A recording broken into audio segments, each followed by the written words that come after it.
মা নাই, বাবাও নাই। আজকে মা হারা বাবা হারা সন্তানের কলিজায় কত আঘাত। এই মা বাবার চোখের পানি আর দোয়া ছাড়া মানুষ হওয়া সম্ভব না রে বাবা। ওই মায়ের চোখের পানি, বাবার চোখের পানি আর কষ্ট আজ আল্লাহ ছেড়ে বসাইছে। ওরে মা বাবার জীবনের কষ্টের ঋণ আদায় করা যাবে না রে সন্তান। আমার মায়ার নবী কাঁদেন মা হারা বাবা হারা হয়ে। ও এতিম সন্তানেরা, ওই মা বাবার চেহারাটাও কি মনে পড়ে না? কবরের মধ্যে রেখে কেমনে আরামে ঘুমাও? তোমার আমার মা জীবনে কত কষ্ট করেছে, একটু চোখ বন্ধ করে খেয়াল করো বাবারা। ও যুবকেরা, বৃদ্ধ বাবাজিরা, পর্দার আড়ালের মা বোনেরা, ওই আমার মালিকের ভুলে গেছেন। কোন দিন যেন মালিক ডাক দেয় আর থাকা যাবে না। ওই মা বাবার জন্য চোখের পানি ছেড়ে দোয়া করে। কত বাবা এত কষ্ট করে করে সন্তানকে বড় বানাইছে। এক সময় বাবা চাল কিনতে পারে নাই, ডাল কিনতে পারে নাই। কত বাবার মনে চাইতো ইলিশ মাছ খাবে, কিনার মতো টাকা ছিল না। কত মায়ের অন্তর চাইতো বেদানা আঙ্গুর খাবে, কেনার টাকা ছিল না। আজকে সন্তান তোমার ঘরে মাছের অভাব নাই, ফলের অভাব নাই, কিন্তু ওই মাছ আর ফল কে খাবে? মা বাবায় সাদা কাপড়ের প্যাকেট হয়ে কবরে পড়ে আছে। ওরে তুমি শীতের রাতে ঘুমাইলে মা ঘুমাইতেন না, রাতের গভীরে আসিয়া দেখতেন সন্তানটার মশারি নাই, শীতের ভেতরে গায়ে কম্বল নাই। মা বারবার কম্বল উঠায় দেয়, মশারি টানায় দেন। আজকে ওই মা বাবাকে ঠান্ডা মাটির মধ্যে রেখে যারা আরামে ঘুমাও, ওই মায়ের চেহারাটাও কি মনে পড়ে না? বাবার কথা কি মনে পড়ে না? ওই মা বাবার ঋণ আদায় কেমনে করবা? চোখের পানি ছেড়ে আল্লাহর কাছে কান্না করে দোয়া করো। আর যার মা বাবা বেঁচে আছে, ও আমার যুবক বাবারা, দোয়া নিও। ওই মা বাবার দোয়া ছাড়া জীবনের সফলতার দরজা খুলবে না রে বাবা। ও আমার কলিজার যুবক, ওই মা বাবারে কষ্ট দিও না রে বাবা। যদি বাবাকে পাও, হাতটা ধইরা দোয়া নেওয়ার চেষ্টা করিও। এই রত্ন হারায় গেলে আর জীবনে পাওয়া যাবে না। ওই বাবারে পাইলে দোয়া নিও, জীবনের সফলতার দরজা খুলে যাবে। মায়েকে পাইলে ঘরে গিয়া মাকে বলিও, মা জীবনে কত বেয়াদবি করেছি, তুমি গোপনে কষ্ট পেয়ে কান্না করেছো। আজ তওবার নিয়ত করেছি আর বেয়াদবি করব না, তুমি আমার মাথায় হাতটা দিয়া দোয়া করে দাও। মাকে যদি বলতে পারো, দেখবা মায়ের চোখের কোঠায় পানি। মা ডেকে বলবে, বাবা আল্লাহর মোহাব্বত নিয়া মাথায় হাত দিয়া ডাকবে, ও আরশে আজিমের মালিক, আমার কলিজার সন্তানটাকে কবুল করে নাও। ও সন্তানেরা, ওই মা বাবার দোয়া নিয়ে আগায়া যাও। ওলামায়ে কেরামের দোয়া, শিক্ষকের দোয়া নিয়ে গাও। ও পর্দার আড়ালের মা বোনেরা, একটা আদর্শ সন্তানের মা হইয়া কবরে যান। ওরে সন্তানের ভবিষ্যৎ চিন্তা করে ভালো আদর্শ যদি দিয়া যাইতে পারেন, সন্তান এক সময় দোয়া করবে আর গর্ব করবে, আমার মা কত ভালো, বাবা কত ভালো ছিল। আমার মা নামাজের সময় নামাজ আদায় করত, কোরআন তেলাওয়াত করত, কখনো বেগানা নিয়ে পড়ে থাকতো না, মোবাইল নিয়ে পড়ে থাকতো না। আমার বাবা কত আদর্শবান, আমার বাবা নামাজ পড়তো, আদর করত, নামাজ ছাড়তো না, বেপরদায় চলতো না, বেগানার দিকে তাকাইতো না। আর যদি মা বাবারা খারাপ আদর্শ রেখে চলে যান, সন্তান এক সময় মনে মনে ধিক্কার দিয়া বলবে, আমার মা বাবা এত খারাপ ছিল, আমি কেমনে ভালো হব? আমার মা বাবা দুজন তর্ক বিতর্ক ঝগড়ায় লিপ্ত থাকতো, নামাজ নাই, রোজা নাই, তেলাওয়াত নাই, সারাটা দিন মোবাইলে গুনাহ দেখতো, বেগানার পেছনে দৌড়াতো, তেলাওয়াতের খবর নাই, আমাদেরকেও ভালো লাইনে চালায় নাই, হারামের উপার্জনের পেছনে চলে যাইতো। ধিক্কার জানাবে রে মা বাবা, এখনো সময় আছে, তওবা করেন, আল্লাহর কাছে মন খুলে দুফোঁটা চোখের পানি ছেড়ে বলেন, হে মালিক, জীবনে তো গুনাহ কম করি নাই, আজ থেকে গুনাহ করব না, নামাজ ছাড়ব না, বেপরদায় চলব না। আর যুবকেরাও তওবা করো, আর কোনোদিন মা বাবার সাথে বেয়াদবি করবা না, নামাজ ছাড়বা না, দাড়ি কাটবা না, বেপরদায় চলবা না। মা বাবার দোয়া নিয়া, শিক্ষকের দোয়া নিয়া, উলামায়ে কেরামের দোয়া পরামর্শ নিয়া, রসুলের মোহাব্বত নিয়া, নবীজির আদর্শ মেনে চলবা। আল্লাহর কাছে যদি তওবার মতো তওবা করতে পারো, আমার আল্লাহ জীবনের গুনাহ মাফ করে দিবেন। ও আল্লাহ আমাদের মাফ করে দেন, তওবাওয়ালা জিন্দেগি দান করেন। গুনাহের কারণে দিলটা পাথর, চোখে পানিও নাই, কান্নাওয়ালা চক্ষু দান করেন। আল্লাহ আমাদের জীবনটাকে রসুলের আদর্শে গড়ার তৌফিক দান করেন, আমিন। আলহামদুলিল্লাহি রাব্বিল আলামিন, والصلاة والسلام على سيد الأنبياء والمرسلين وعلى آله وأصحابه أجمعين يا أرحم الراحمين يا أرحم الراحمين يا أرحم الراحمين رب ارحمهما كما ربياني صغيرا ও দয়ার মালিক, গুনাহের বোঝা নিয়ে আপনার দরওয়াজায় হাজির। আয় আল্লাহ, এই ময়দানে আমার মতো গুনাহগার কেউ নাই, আমার গুনার খবর কেউ জানে না, আপনি জানেন। গুনাহের কারণে আমার হাত না পাক, আমার চোখ না পাক, আমার জিহ্বা না পাক, আমার অন্তর না পাক।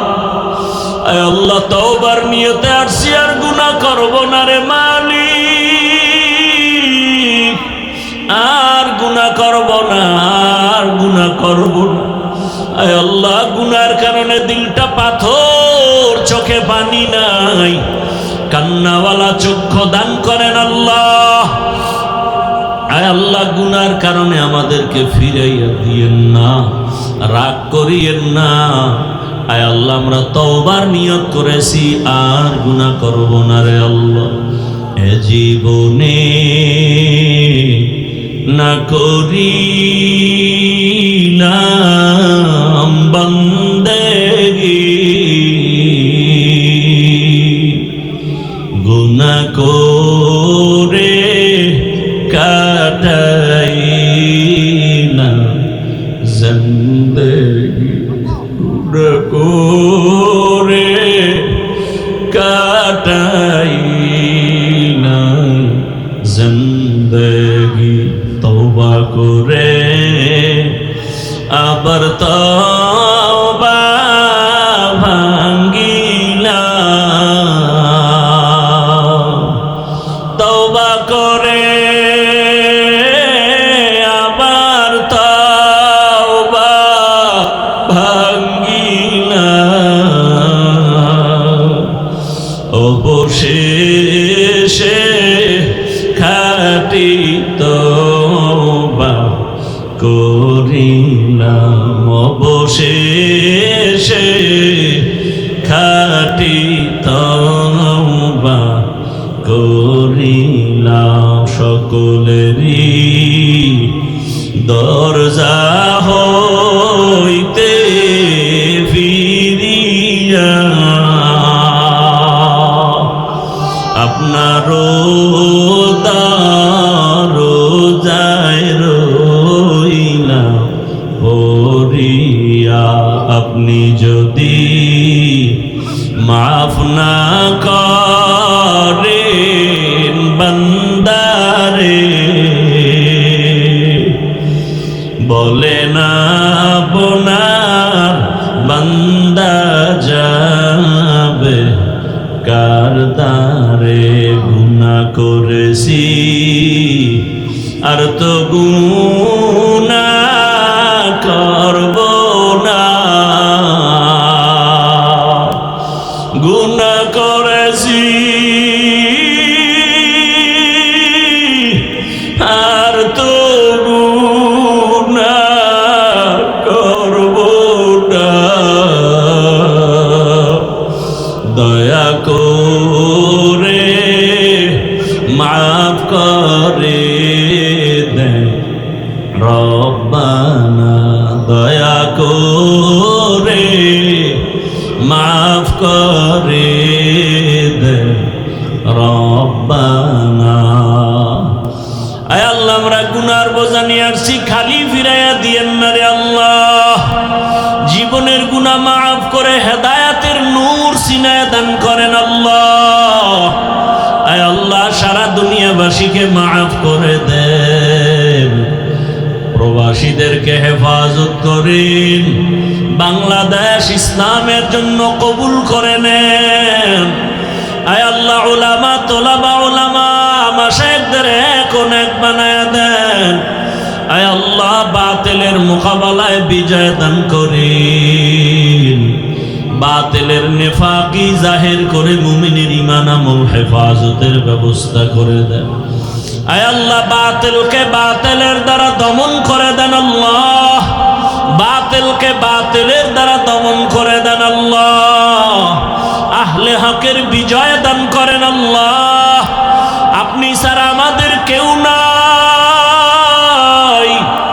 আয় আল্লাহ, ঈমান আমলের শক্তি বাড়ায়া দেন, বাতিলের মোকাবেলায় বিজয় দান করেন আল্লাহ। মাদ্রাসা মসজিদ কবুল করে নেন, দান সদকা কবুল করে নেন, ব্যবসা চাকরি যারা করে হালাল ভাবে বরকত বাড়ায়া দেন, হারাম থেকে হেফাজত করেন, রিয়া হাসাদ কিবির দূর করে ইখলাস দান করেন, সুন্নতওয়ালা জীবন দান করেন, নবীজির রওজা বাইতুল্লাহ জিয়ারতের জন্য তৌফিক দান করেন। আয় আল্লাহ, হায়াতে বরকত বাড়ায়া দেন। আয় আল্লাহ, আমাদের মা বাবা মুরব্বীরা যারা দুনিয়ায় নাই, জানি না এ ময়দানে কারা ইয়াতীম,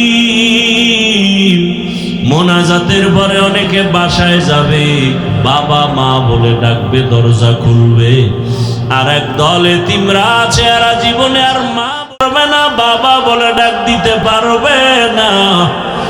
আয় আল্লাহ, এতিমদের দিকে তাকাইয়াও কি মায়া হবে না রে আল্লাহ?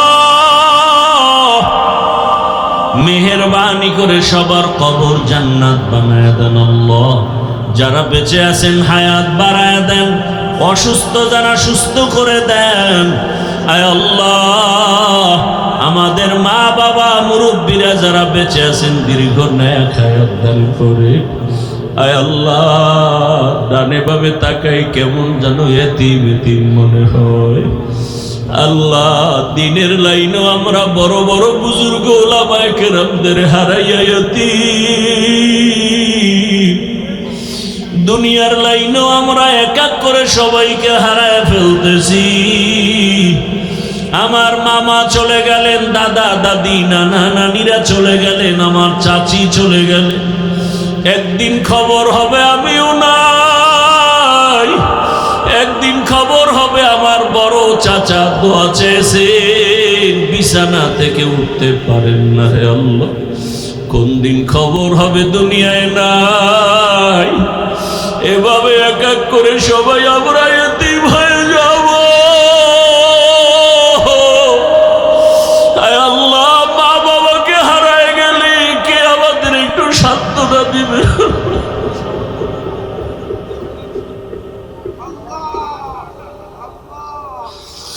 আল্লাহ, যার বাবা বেঁচে থাকিয়া যদি বিছানায় অসুস্থ থাকে, ছেলের কলিজাটা বড় হয়ে থাকে, বাবাই বিছানায় থাকলেও মনে হয় একটা গাছ আমাকে ছায়া দিতেছে।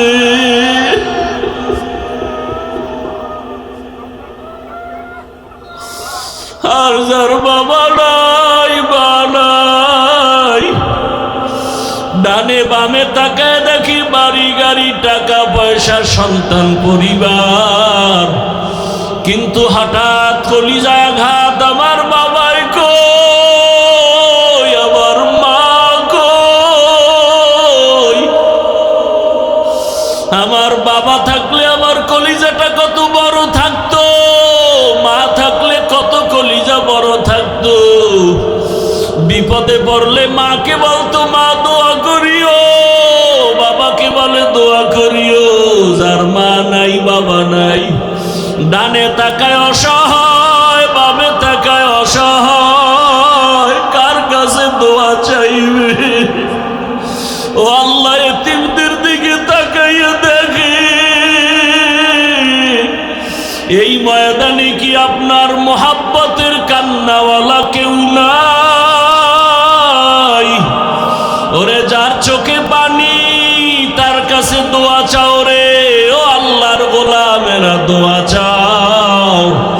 কান্নাওয়ালার দোয়া ফেরত যাবে না রে মালিক। যার পছন্দ হয় আপনার কাছে চোখের পানি, তার ওসিলায় মাফ করে দেন। আমাদের মা বাবা, আপনজন, মুরব্বীরা যারা বেঁচে আছেন হায়াত বাড়ায় দেন। মা অসুস্থ, কুদরতের দ্বারা সুস্থ বানায় দেন। বাবাকে পূর্ণ সুস্থ বানায় দেন। আয় আল্লাহ, চাচা চাচি আপনজনের ভেতরে যারা, সবাইকে সুস্থ বানায় দেন। আয় আল্লাহ, সবার অন্তরে মোহাব্বত বাড়াইয়া আপন আপন হইয়া দুনিয়াতে জীবন চালাবার তৌফিক দান করেন। নফস শয়তানের ধোঁকা থেকে আমাদেরকে হেফাজত করেন আল্লাহ। আয় আল্লাহ, একে অপরের আপন হইয়া সহযোগী হইয়া দুনিয়ায় জীবন যাপনের তৌফিক দান করেন। ইজ্জতের জীবন দান করেন। দিলের ন্যাক আশা পুরায়া দেন। সারা দুনিয়ায় খেদমতের জন্য ইজ্জতের সাথে কবুল করে নেন। আয় আল্লাহ, দিনের মারকাজগুলো কবুল করে নেন। আয় আল্লাহ, ইখলাসওয়ালা তাকওয়াওয়ালা জীবন দান করেন। নবীজির মোহাব্বতে আমাদের দিলের ন্যাক আশা পূরণ করে দেন। আয় আল্লাহ, দোয়া মোনাজাত কবুল করে নেন।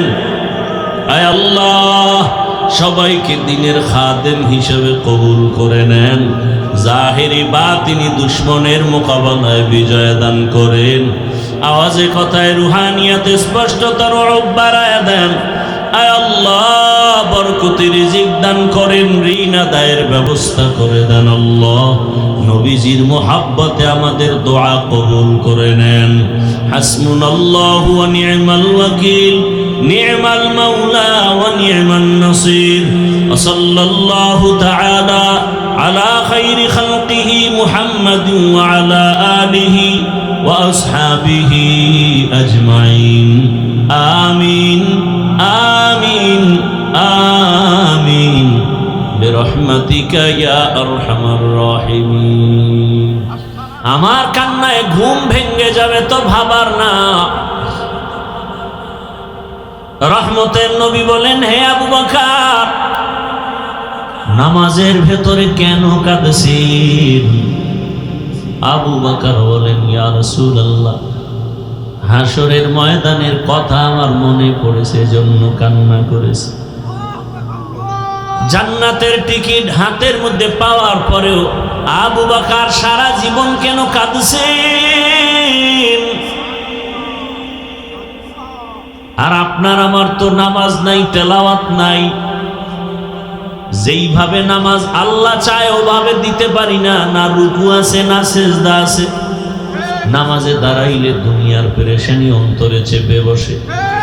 এই নামাজ দিয়া জান্নাতে যাওয়া যাবে না। আবু বকর বলেন, ইয়া রাসূলুল্লাহ, কোরআনের একটা আয়াত পড়েছি আর কান্না করেছি। কোন আয়াত? আবু বকর বলেন, ইন্নাল্লাহ আশতারা মিনাল মুমিনিনা আনফুসাহুম ওয়া আমওয়ালাহুম বিআন্না লাহুমুল জান্নাহ। আল্লাহ আয়াতে বলেছেন, আমি মুমিনের জান মাল কিনে নিয়েছি, বিনিময়ে মুমিনের জান্নাত দিয়েছি। রহমতের নবী বলেন, এটা তো খুশির কথা, এখানে কান্নার কি আছে? আবু বকর বলেন, না, হাসরের ময়দানটা বড় ভয়ঙ্কর।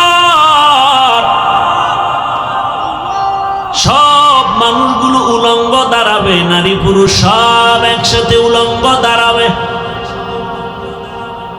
এমন কঠিন হালাত যে একদিকে সূর্যের গরম,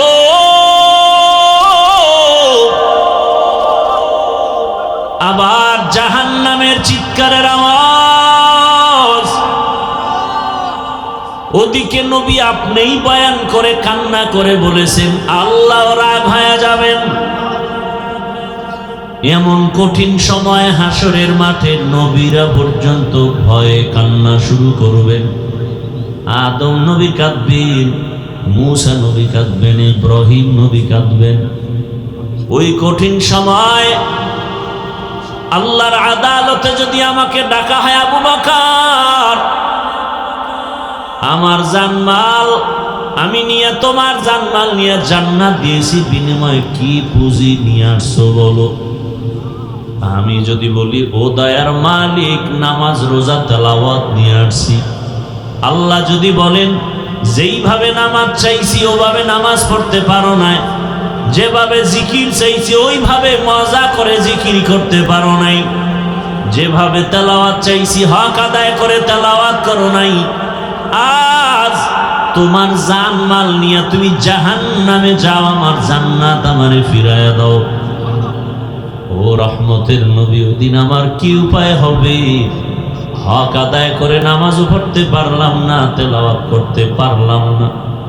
আবু বকরের যদি এমন হালাত হয়, আপনার আমার কি উপায় হবে চিন্তা করা উচিত। আপনার আমার কি উপায় হবে চিন্তা করা উচিত। আল্লাহ হেদায়েত দান করুন।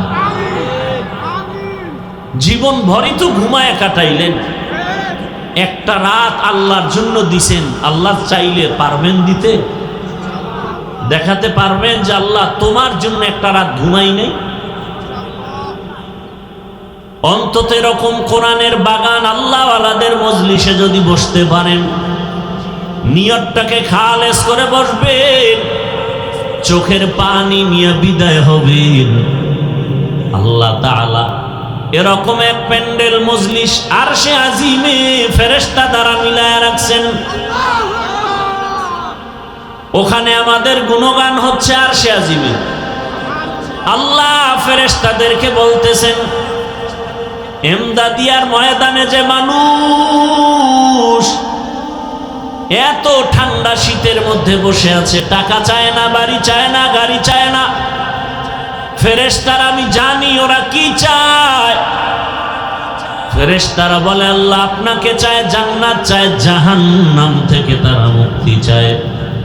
আল্লাহ বলেন, ফেরেশতারা সাক্ষী থাক, ওই ময়দানের সব মানুষের গুনাহগুলো আমি মাফ করে দিলাম। আতিনা ফি দারে দুনিয়া না হাসান, আতিনা ফি দারে উকবা না হাসান, ইয়া গিয়াসাল মুস্তাগীসি নাহদিনা লফতিখারা বিলউলুমে ওয়াল গিনা। হর গরিদে নেকো তু তৈয়ার है, जो न मांगे उससे तू बेजार है। সূরাটার নাম বনি ইসরাইল। আল্লাহ তাআলা রাসূলকে, গোটা দুনিয়ার মানুষকে আল্লাহ বানাবার আগেই সিদ্ধান্ত নিলেন মানুষ হবে সৃষ্টির শ্রেষ্ঠ জাতি। মানুষের মতো দামি আর কোনো প্রাণী হবে না। সিদ্ধান্ত নিয়ে আল্লাহ মানুষ সৃষ্টি করলেন, এরপরে দুনিয়াতে পাঠালেন। পাঠানোর পর এই শ্রেষ্ঠত্ব ধরে রাখার জন্য দুইটা ব্যবস্থা দিলেন। যেই দুই ব্যবস্থা ধরে রাখলে মানুষ দুনিয়াতেও বাদশাহ হবে, কিয়ামতেও বাদশার হালাতে জান্নাতে যাবে। দুই ব্যবস্থার এক ব্যবস্থার নাম ব্যক্তি, আল্লাহর নির্দিষ্ট করা বান্দা। দ্বিতীয় হলো আল্লাহর দেয়া কিতাব। আল্লাহ যত ব্যক্তি পাঠাইছেন মানুষকে শান্তির ঠিকানা বুঝায় দেওয়ার জন্য, এই ব্যক্তিদের মধ্যে শ্রেষ্ঠ ব্যক্তি হলেন রহমাতুল লিল আলামিন। আর আল্লাহ যত কিতাব দিয়েছেন, এই কিতাবের মধ্যে শ্রেষ্ঠ কিতাব হলো কোরআনুল কারীম। রহমতের নবী এবং কোরআন। দুনিয়ার মধ্যে যত ব্যক্তি শ্রেষ্ঠ হলেন রহমাতুল লিল আলামিন। আর দুনিয়াতে যত কিতাব আছে, শ্রেষ্ঠ কিতাব হলো কোরআনুল কারীম। আমার রহমতের নবী কোন কোন কারণে শ্রেষ্ঠ, শুধু আয়াতগুলো যদি তেলাওয়াত করি ঘন্টাকে ঘন্টা চলে যাবে। আমার নবী যে শ্রেষ্ঠত্বের আয়াত আল্লাহ দিছেন, ইন্না আ'তাইনাকাল কাউসার ফাসাল্লি লিরাব্বিকা ওয়ানহার ইন্না শানিআকা হুয়াল আবতার। নবীজিকে আল্লাহ কাউসার দান করেছেন শ্রেষ্ঠত্বের একটা কারণ। নবীজিকে আল্লাহ এত মর্যাদা দান করেছেন, তার আর এক কারণ আর এক আয়াতে, ওয়ামা আরসালনাকা ইল্লা রাহমাতাল লিল আলামিন। রহমতের নবী শ্রেষ্ঠ কেন, তার আর এক কারণ, মা কানা মুহাম্মাদুন আবা আহাদিম মির রিজালিকুম ওয়ালাকিন রাসূলুল্লাহি ওয়া খাতামান নাবিয়্যিন।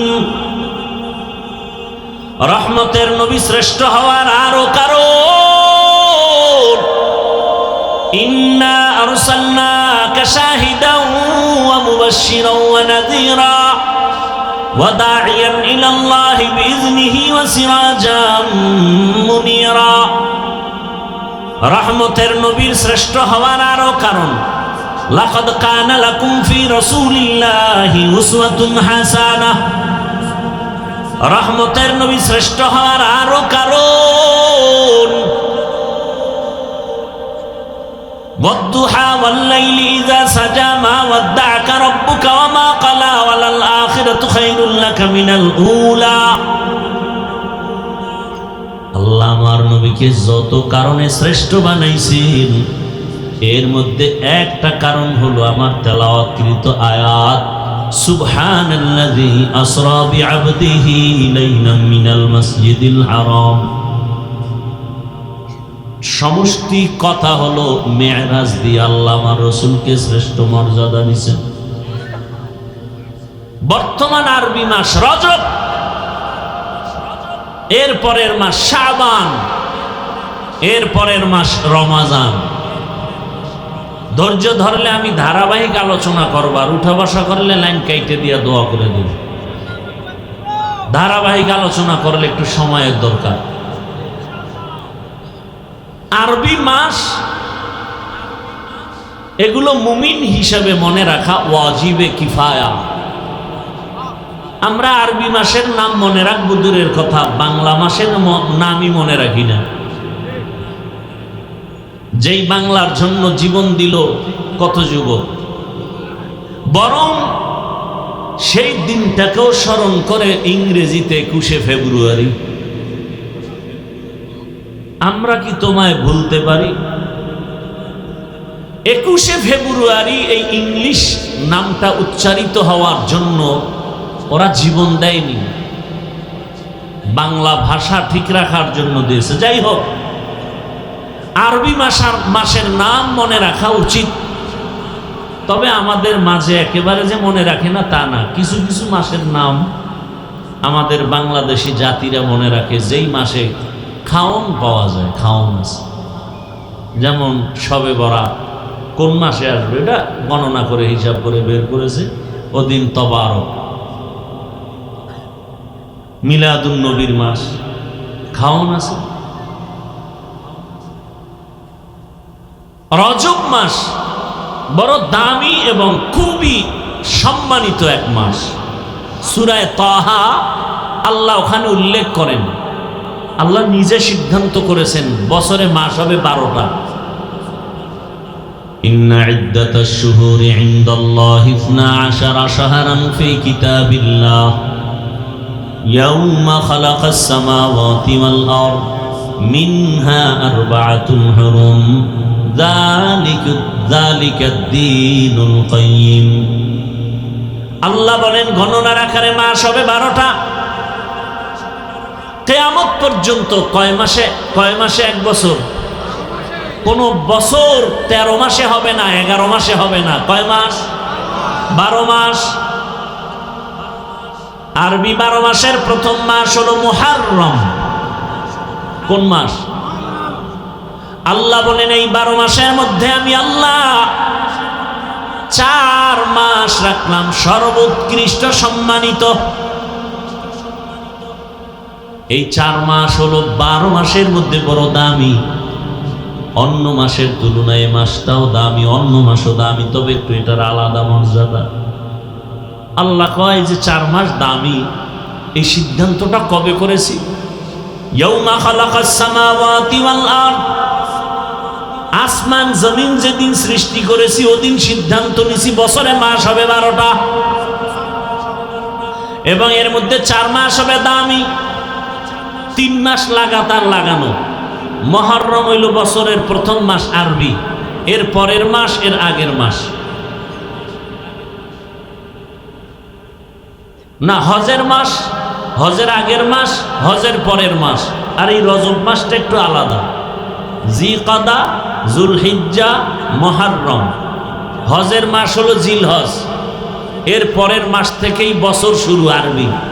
আর ওই হজের মাসের আগের মাস, আর এই রজব শাবানের আগে, এই 4 মাস আল্লাহ এটা লৌহে মাহফুজে লিখে ফেলেছেন কুদরতের কলম দ্বারা আসমান জমিন সৃষ্টির দিন। সেই সম্মানিত মাসের এক মাস রজব। মেরাজের কারণে এ মাসের সম্মান না, বরং মেরাজ আলাদা, এ মাস আলাদা। আমরা তো রজবে মেরাজের ঘটনা বয়ান করি, মসজিদে মসজিদে বয়ান হয়েছে 2-3 দিন আগে, জুমায় বয়ান হয়েছে। মূলত উলামায়ে কেরাম, ঐতিহাসিকগণ বিশ্লেষণ করে বলেছেন রসুলের মেরাজ হয়েছে এটা সত্য, তবে রজবে হয়েছে এর কোনো গ্যারান্টি নেই। কেউ বলেন রসুলের মেরাজ হয়েছে রমাজানে, কেউ বলেন রসুলের মেরাজ হয়েছে মুহররম মাসে, কেউ বলেন জিকদাহ হজের আগের মাসে। মোটমাট কথা হলো মেরাজ হয়েছে এটা সত্য। এখন প্রশ্ন হলো মেরাজটা কি স্বপ্ন যোগে হলো না সশরীরে হলো? এ নিয়ে অনেক মতানৈক্য। এখনো বহু নাস্তিকরা রসুলের মেরাজ মেনে নিতে পারেন, বলে স্বপ্ন যোগে হয়েছে। ইসলামী শরিয়া এবং কোরআন হাদিস প্রমাণ করে মেরাজ হয়েছে সশরীরে। এখন কথা হলো মেরাজ হলো কেন? প্রশ্ন খেয়াল করবেন, মেরাজ হলো কেন? এবং এই মেরাজ হলো রাতের বেলা না দিনে? দিনে না হয়ে রাতে হলো কেন? এবং মেরাজটা শুরু হয়েছে বাইতুল্লাহ থেকে, বাইতুল মাকদিস, ওখান থেকে মেরাজ শুরু। আল্লাহ বাইতুল্লাহ থেকে ডাইরেক্ট আল্লাহর বাড়ি নিতে পারতেন না, বাইতুল মাকদিস নিলেন কেন? কথা বুঝে আসছে? এরপরে আসেন আয়াতের বিশ্লেষণ। আয়াতে ঢুকার আগে এই কথাগুলো খেয়াল করি। পৃথিবীতে আল্লাহ যত নবী রাসূল পাঠিয়েছেন সকলের মেরাজ হয়েছে। মুসা নবীর মেরাজ জমিনে, ঈসা নবীর মেরাজ হয়েছে জমিনে, ইব্রাহিম নবীর মেরাজ জমিনে, সব নবীর মেরাজ জমিনে। আর একমাত্র রহমতের নবীর মেরাজ হলো আরশে আজিমে। ব্যবধান আছে না নাই? সব নবীদের মেরাজ জমিনে, রহমতের নবীর মেরাজ কেন আরশে আজিমে হলো? প্রশ্ন আছে না নাই? ভালো করে খেয়াল করেন। সব নবীদের সীমানা জমিনের মাঝে, আর আমার নবীর নবুয়তের সীমানা শুধু জমিন না, আরশে আজিম পর্যন্ত। মেম্বার সাহেব চেয়ারম্যানের ইউনিয়নের খবর নেওয়ার দায়িত্ব তার না, তার দায়িত্ব ওয়ার্ডের মানুষের খবর নিবে আর ঘুরবে। চেয়ারম্যান সাহেব ইউনিয়নে ঘুরবেন আর খবর নিবেন, এমপির আসনে যাবেন না। এমপি সাহেব তার আসনের মানুষের খোঁজ খবর নিবেন, সরকারের ভূমিকা নিবেন না।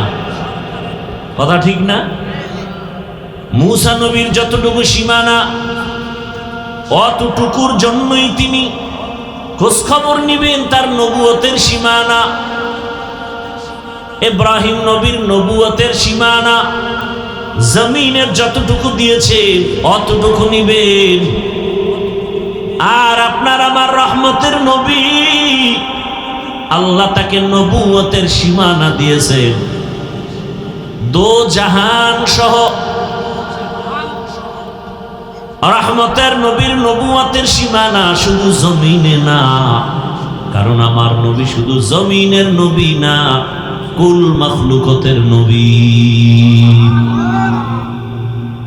তাহলে জমিন দেখানো হয়ে গেছে, নবীর যে নবুয়তের সীমানা আর উপরে আছে এটা দেখাতে হবে না। এজন্য আল্লাহ তাকে উপরে নিছেন, ইনভাইট করেছেন, দাওয়াত দিয়েছেন। নাম্বার 2, সব নবীদের মেরাজ হলো ইমতিহান, আর আপনার আমার রহমতের নবীর মেরাজ হলো ইনআম। সব নবীদের মেরাজ হলো পরীক্ষা, আর আপনার আমার রহমতের নবীর মেরাজ হলো একমাত্র পুরস্কার।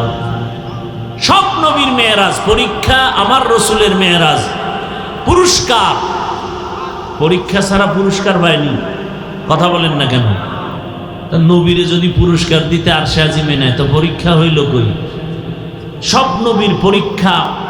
মেরাজ মানে পরীক্ষা, এবং মেরাজের স্থান আদম আলাইহিস সালামের মেরাজ আরাফাতের ময়দানে, মুসা নবীর মেরাজ তুর পাহাড়ের চূড়ায়, ইব্রাহিম তার মেরাজ হলো আগুনের ভেতরে। আরে মেরাজ মানে উপরে উঠা। মেরাজ মানে কি? খেয়াল করেন, খেয়াল করেন। বয়ান ইচ্ছা করে করা যায় না, চুম্বুকে চুম্বুক টানলে না কাজ হয়। কথা ঠিক না? আল্লাহ কথা বের করে দেন, মুখস্থ করে বলা যায় না। আপনাদের দিলের আকর্ষণ, মহাব্বত কথা বের করবে। এলেমের মাস্তানি চলে না তো এ জায়গায়। বহু আলেম মাইকের সামনে বসলে কথা বলা যায় না, পারে না। বড় আলেম, আল্লাহ যাকে পছন্দ করেন আল্লাহ তাকে দিয়ে সে কাজ দিবেন। সে মাইকের সামনে কথা না বললে কি হবে? গোটা দুনিয়াতে বক্তা তৈরি করার ফ্যাক্টরিতে তারা বসে আছেন। আমাদের এলেম শিখাইছেন না? এই যে আমার উস্তাদ বয়ান করলেন মাগরিবের এশার আগে, এজন্য খেয়াল করেন। অনেকের কাছে ভালো লাগে না, না? হ্যাঁ, এই বয়ান এক জায়গায় করছিলাম প্রায় 2.5 ঘন্টার বেশি। ভালো করে খেয়াল করেন, ইব্রাহিম নবীর মেরাজ আগুনের ভেতরে। কেমনে হয়েছে কাহিনীতে ঢুকলে আর সম্ভব? এ রাত শেষ হয়ে যাবে। আগুনের মধ্যে কেমনে মেরাজ হয়েছে? ও মেরাজ মানে কি? উপরে উঠা। এই উপরে উঠা একটা হলো জাহেরি আর একটা হলো বাতিনি। একটা কি আর একটা কি? বাতিনি। মেরাজের মূল থিম, মূল টার্গেট রবের সাথে তাল্লুক আর মাল্লা তৈরি করা। খুব খেয়াল করি ভাইরা আমার, বয়ান করতে দিতে হবে, নাইলে তো পারবো না আগাইতে। খেয়াল করেন, মেরাজ উরুজ, ঊর্ধ্বে গমন, উপরের দিকে উঠা। মুফাসসিরিনে কেরাম লিখেছেন এই উপরে উঠা এটা দুই ভাবে। একটা হলো একজনের সিঁড়ি বেয়ে হেঁটে হেঁটে দোতলায় উঠছে, এটাও কি উপরে উঠা। আর এই উঠা হলো মর্যাদার লাইনে উপরে উঠা। মর্যাদার লাইনে উপরে উঠা। মর্যাদা দিবেন আমার আল্লাহ, এটা একটা উপরে উঠা মর্যাদার লাইনে, এটা জাহিরি আর একটা বাতিনি। রহমতের নবী আমার দোনো লাইনেই আগায়া যাইতেছে। একটা উপরে উঠা মর্যাদা, বেয়াদবি ক্ষমা চাই, বুঝাবার জন্য বলছি। আমি স্টেজে বসা, আপনারা কোথায় বসা? নিচে বসা। আমি যে উপরে উঠলাম এটা কি এমনিই না কোনো সম্মানের কারণে? বলেন, এটা সম্মান না অসম্মান? এটা জাহিরি না বাতিনি? জাহিরি। সম্মানের সাথে উপরে উঠা, তুলনামূলক, এটা জাহিরি। আর একটা হলো বাতিনি। একই জায়গায় বসছেন আবু বকর, ওমর, ওসমান, আলী, রহমতের নবীও। দস্তারখানে খানা চলছে, একই সাথে বসা, উপরে নিচে নাই। মর্যাদা কার বেশি? কঠিন কঠিন। এটা তো বাতিনি মর্যাদা, রসুল দোনোটা পেয়েছেন। আর মুসা নবীর মর্যাদা জাহিরি ভাবে। মেরাজ কয় না, নামাজে কি হয়? মুমিনের মেরাজ নামাজ। বড় কঠিন হালাত। আল্লাহ বান্দার সাথে মেরাজে কথা বলবেন। রহমতের নবীর সাথে তো কথা হয়, কিন্তু আল্লাহ চাইতেছেন মোহাব্বত যখন বাড়তে থাকে বাড়তে থাকে বাড়তে থাকে, তখন মোহাব্বতের আশিক আর মাশুক চায় কাছাকাছি হয়ে কথা বলবেন, কাছাকাছি হয়ে কথা বলবেন। দূরে দূরে কয়দিন।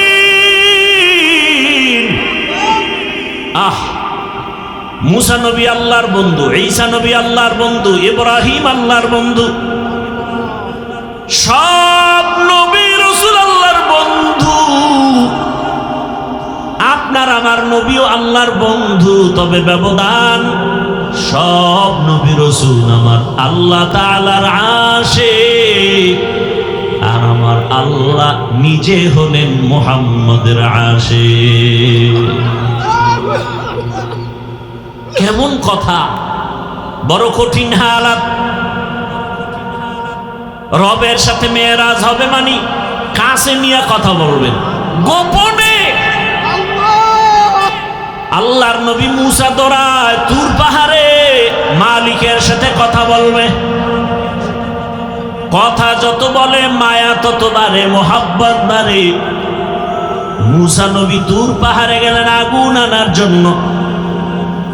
শুআয়ব আলাইহিস সালামের মেয়ে সফুরা, মুসা নবীর প্রথম বিবি, পেটে বাচ্চা, যাওয়ার পথে মিশরে আগুনের দরকার। তুর পাহাড়ের কিনারায় গেলেন, নির্দিষ্ট জায়গায় কদম রাখলেন, হঠাৎ করে একটা আওয়াজ, ইয়া মূসা ফাখলা'না আলাইক ইন্নাকা বিল ওয়াদিল মুকাদ্দাসি তুয়া। এই মূসা, জুতা খোল।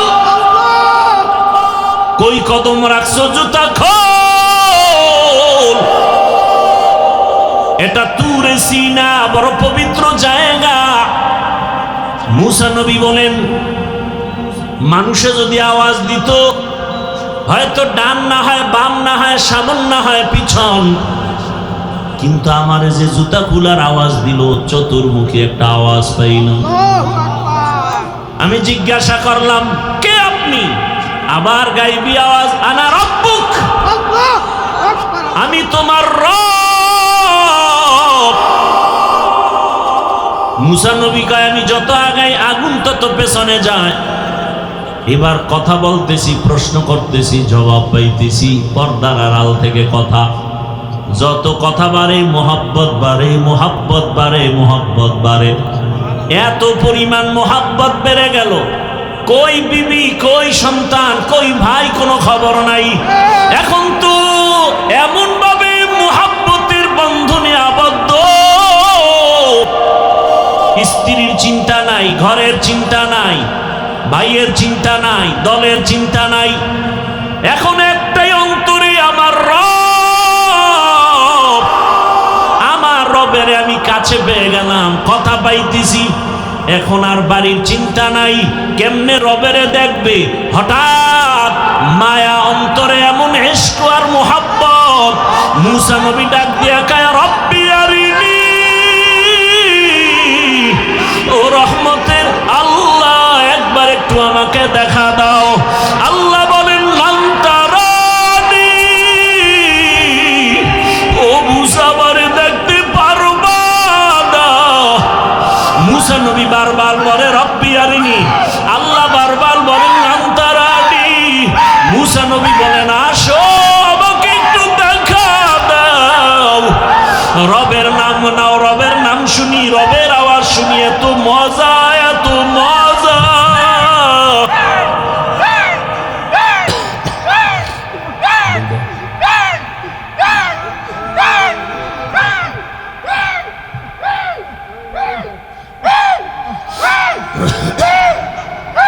আরে দেশটা নুডা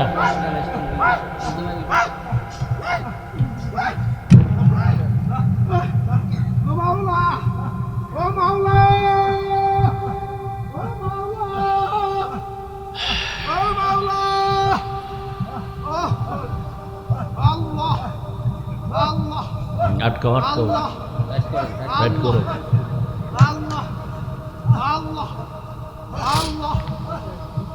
ভাইরা আমার,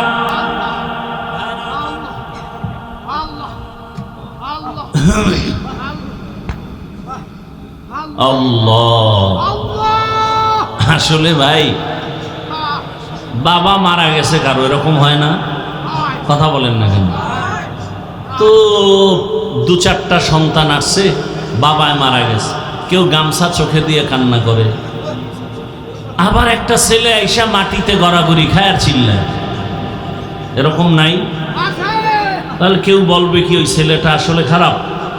না, ও বাবার মায়া এত পরিমাণ, নিজের আর কন্ট্রোলে রাখতে পারে নাই। আরে আগুন তো গরম, আগুন ঠান্ডা না গরম? তো ইশক আর মোহাব্বত একটা আগুনের মতো।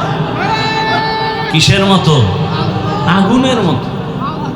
আল্লাহ নিজে বলতেছেন, ইন্নামাল মুমিনুনা আল্লাযীনা ইযা যুকিরাল্লাহু ওয়াজিলাত কুলুবুহুম ওয়া ইযা তুলিয়াত আলাইহিম আয়াতুহু যাদাতুহুম ঈমানা ওয়া আলা রাব্বিহিম ইয়াতাওয়াক্কালুন।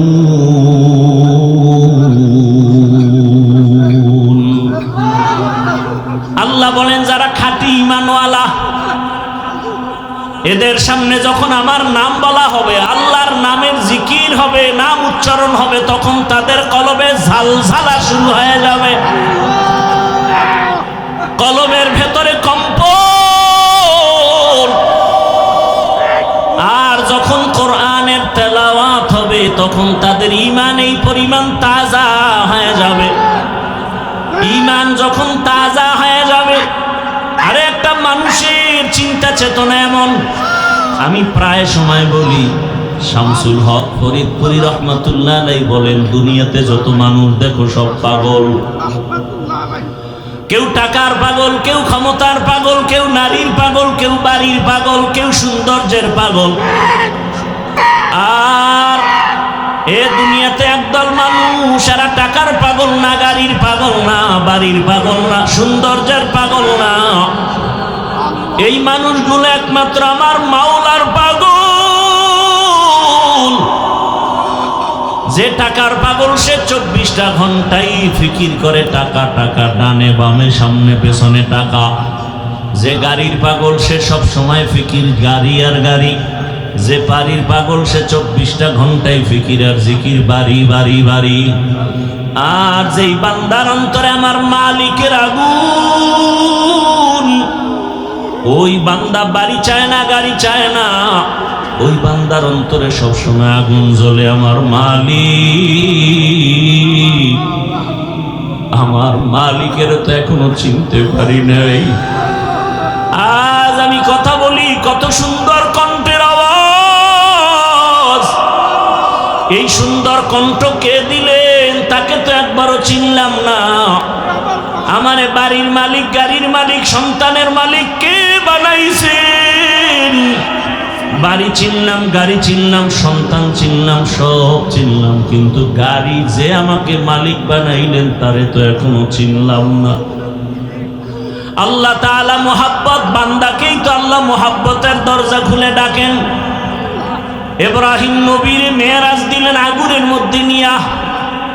আগুন জ্বলতেছে কিন্তু ইব্রাহিম জ্বলে না, কারণ আমার মালিকের কুদরতের নজর পড়ে গেছে। ইউনুস আলাইহিস সালামের সাথে মেরাজ হয় মাছের পেটের মধ্যে দিয়া। ওই মাছের পেটে গিয়াও ইউনুস আমার আল্লাহকে ভুলেন না। ওই মাছের পেটের মধ্যে ইউনুস আমার আল্লাহকে ডাকতেছেন।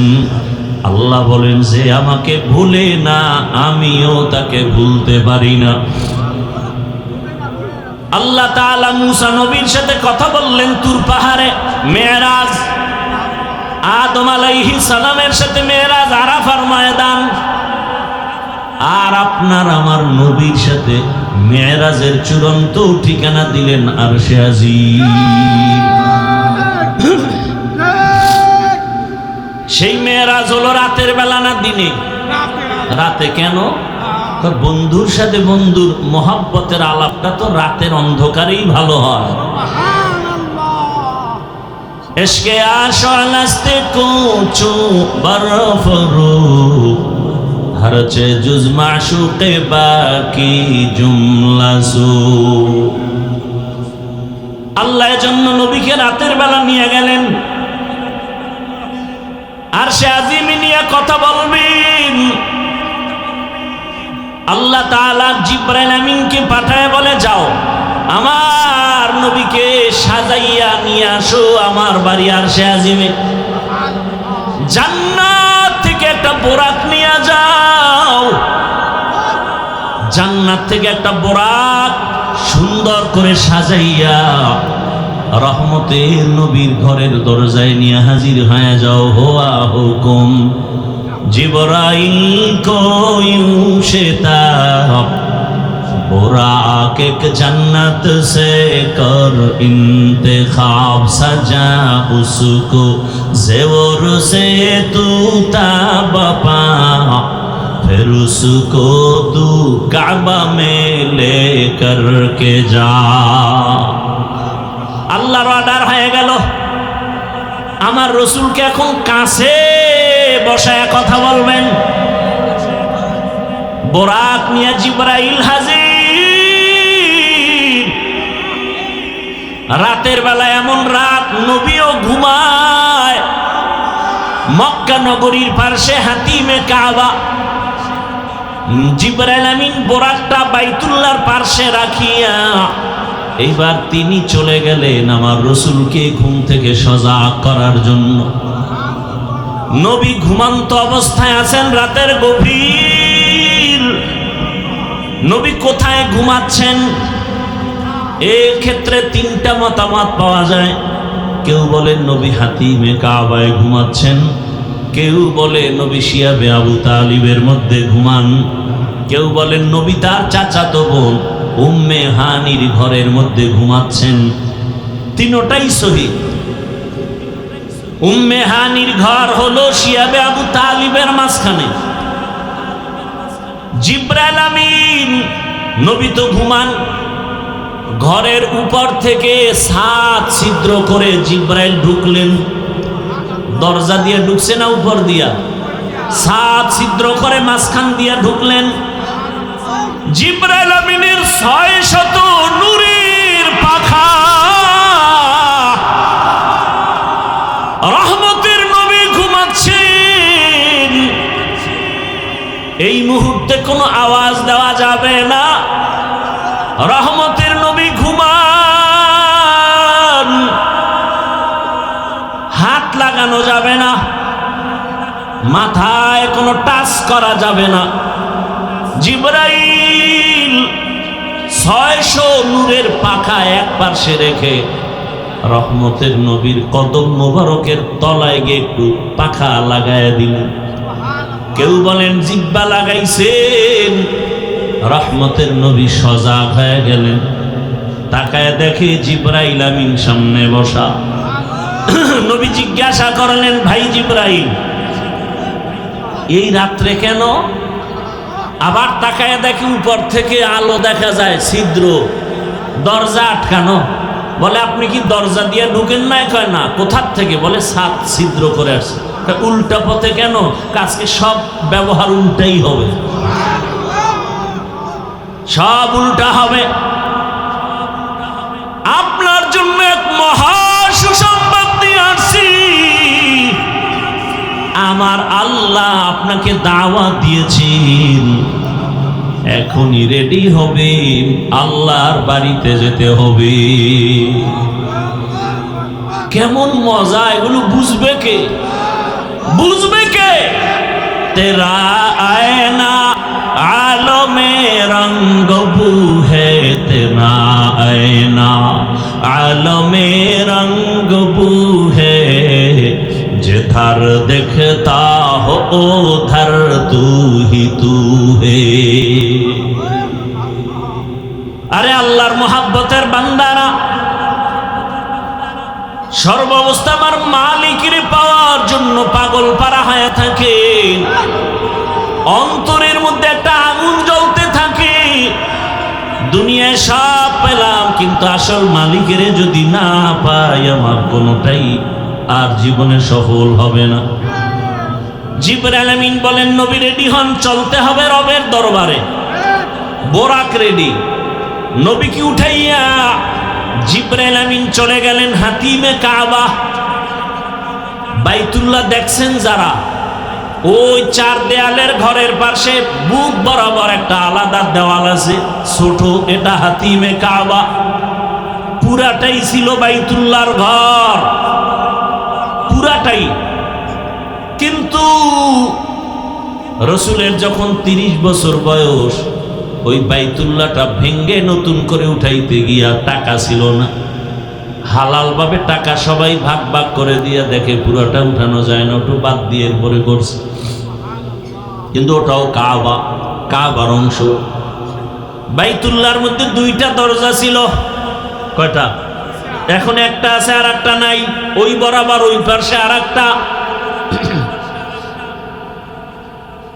রহমতের নবীকে হাতিমে কাবায় নিলেন। ওখানে নবী আরেকটু শুয়ে পড়লেন, আবার উঠাইয়া রহমতের নবীকে ঝমঝম কূপের কিনারায় নিয়েছেন। নবীকে চিৎভাবে শোয়াইলেন। নবীজির সিনা মুবারকটা ছিদ্র করে ফেললেন। রহমতের নবীর বুকটা চিরিয়া ভেতর থেকে কলবটাকে বের করলেন। স্বর্ণের পেয়ালার ভেতরে রাখলেন। ঝমঝমের পানি দিয়া দিলেন। নবী বলেন আমি তাকায় তাকায় দেখতেছি, ওখানে জিবরাইল দাঁড়ানো, ওখানে মিকাইল দাঁড়ানো, আমার ডানে 70,000 রহমতের ফেরেশতা দাঁড়ানো, আমার বামে 70,000 রহমতের ফেরেশতা দাঁড়ানো, সামনে রহমতের 70,000 ফেরেশতা দাঁড়ানো, পেছনে 70,000 রহমতের ফেরেশতা দাঁড়ানো। আমি দেখতেছি আমার বুকটা সিরিয়া, কলবটাকে বের করে স্বর্ণের পেয়ালায় রাখলেন, আর জমজমের পানি দিয়ে আবার কলবটাকে ধুইলেন। এরপরে আবার ভেতরে দিয়া আবার হালকা চাপ দিলে আবার ভালো হয়ে গেল। আমার সেলাই লাগলো না, রক্ত গেল না, ব্যথাও পেলাম না। জিবরাইল কয় জমজম পানি দিয়ে এবার ওযু বানাইয়া নেন।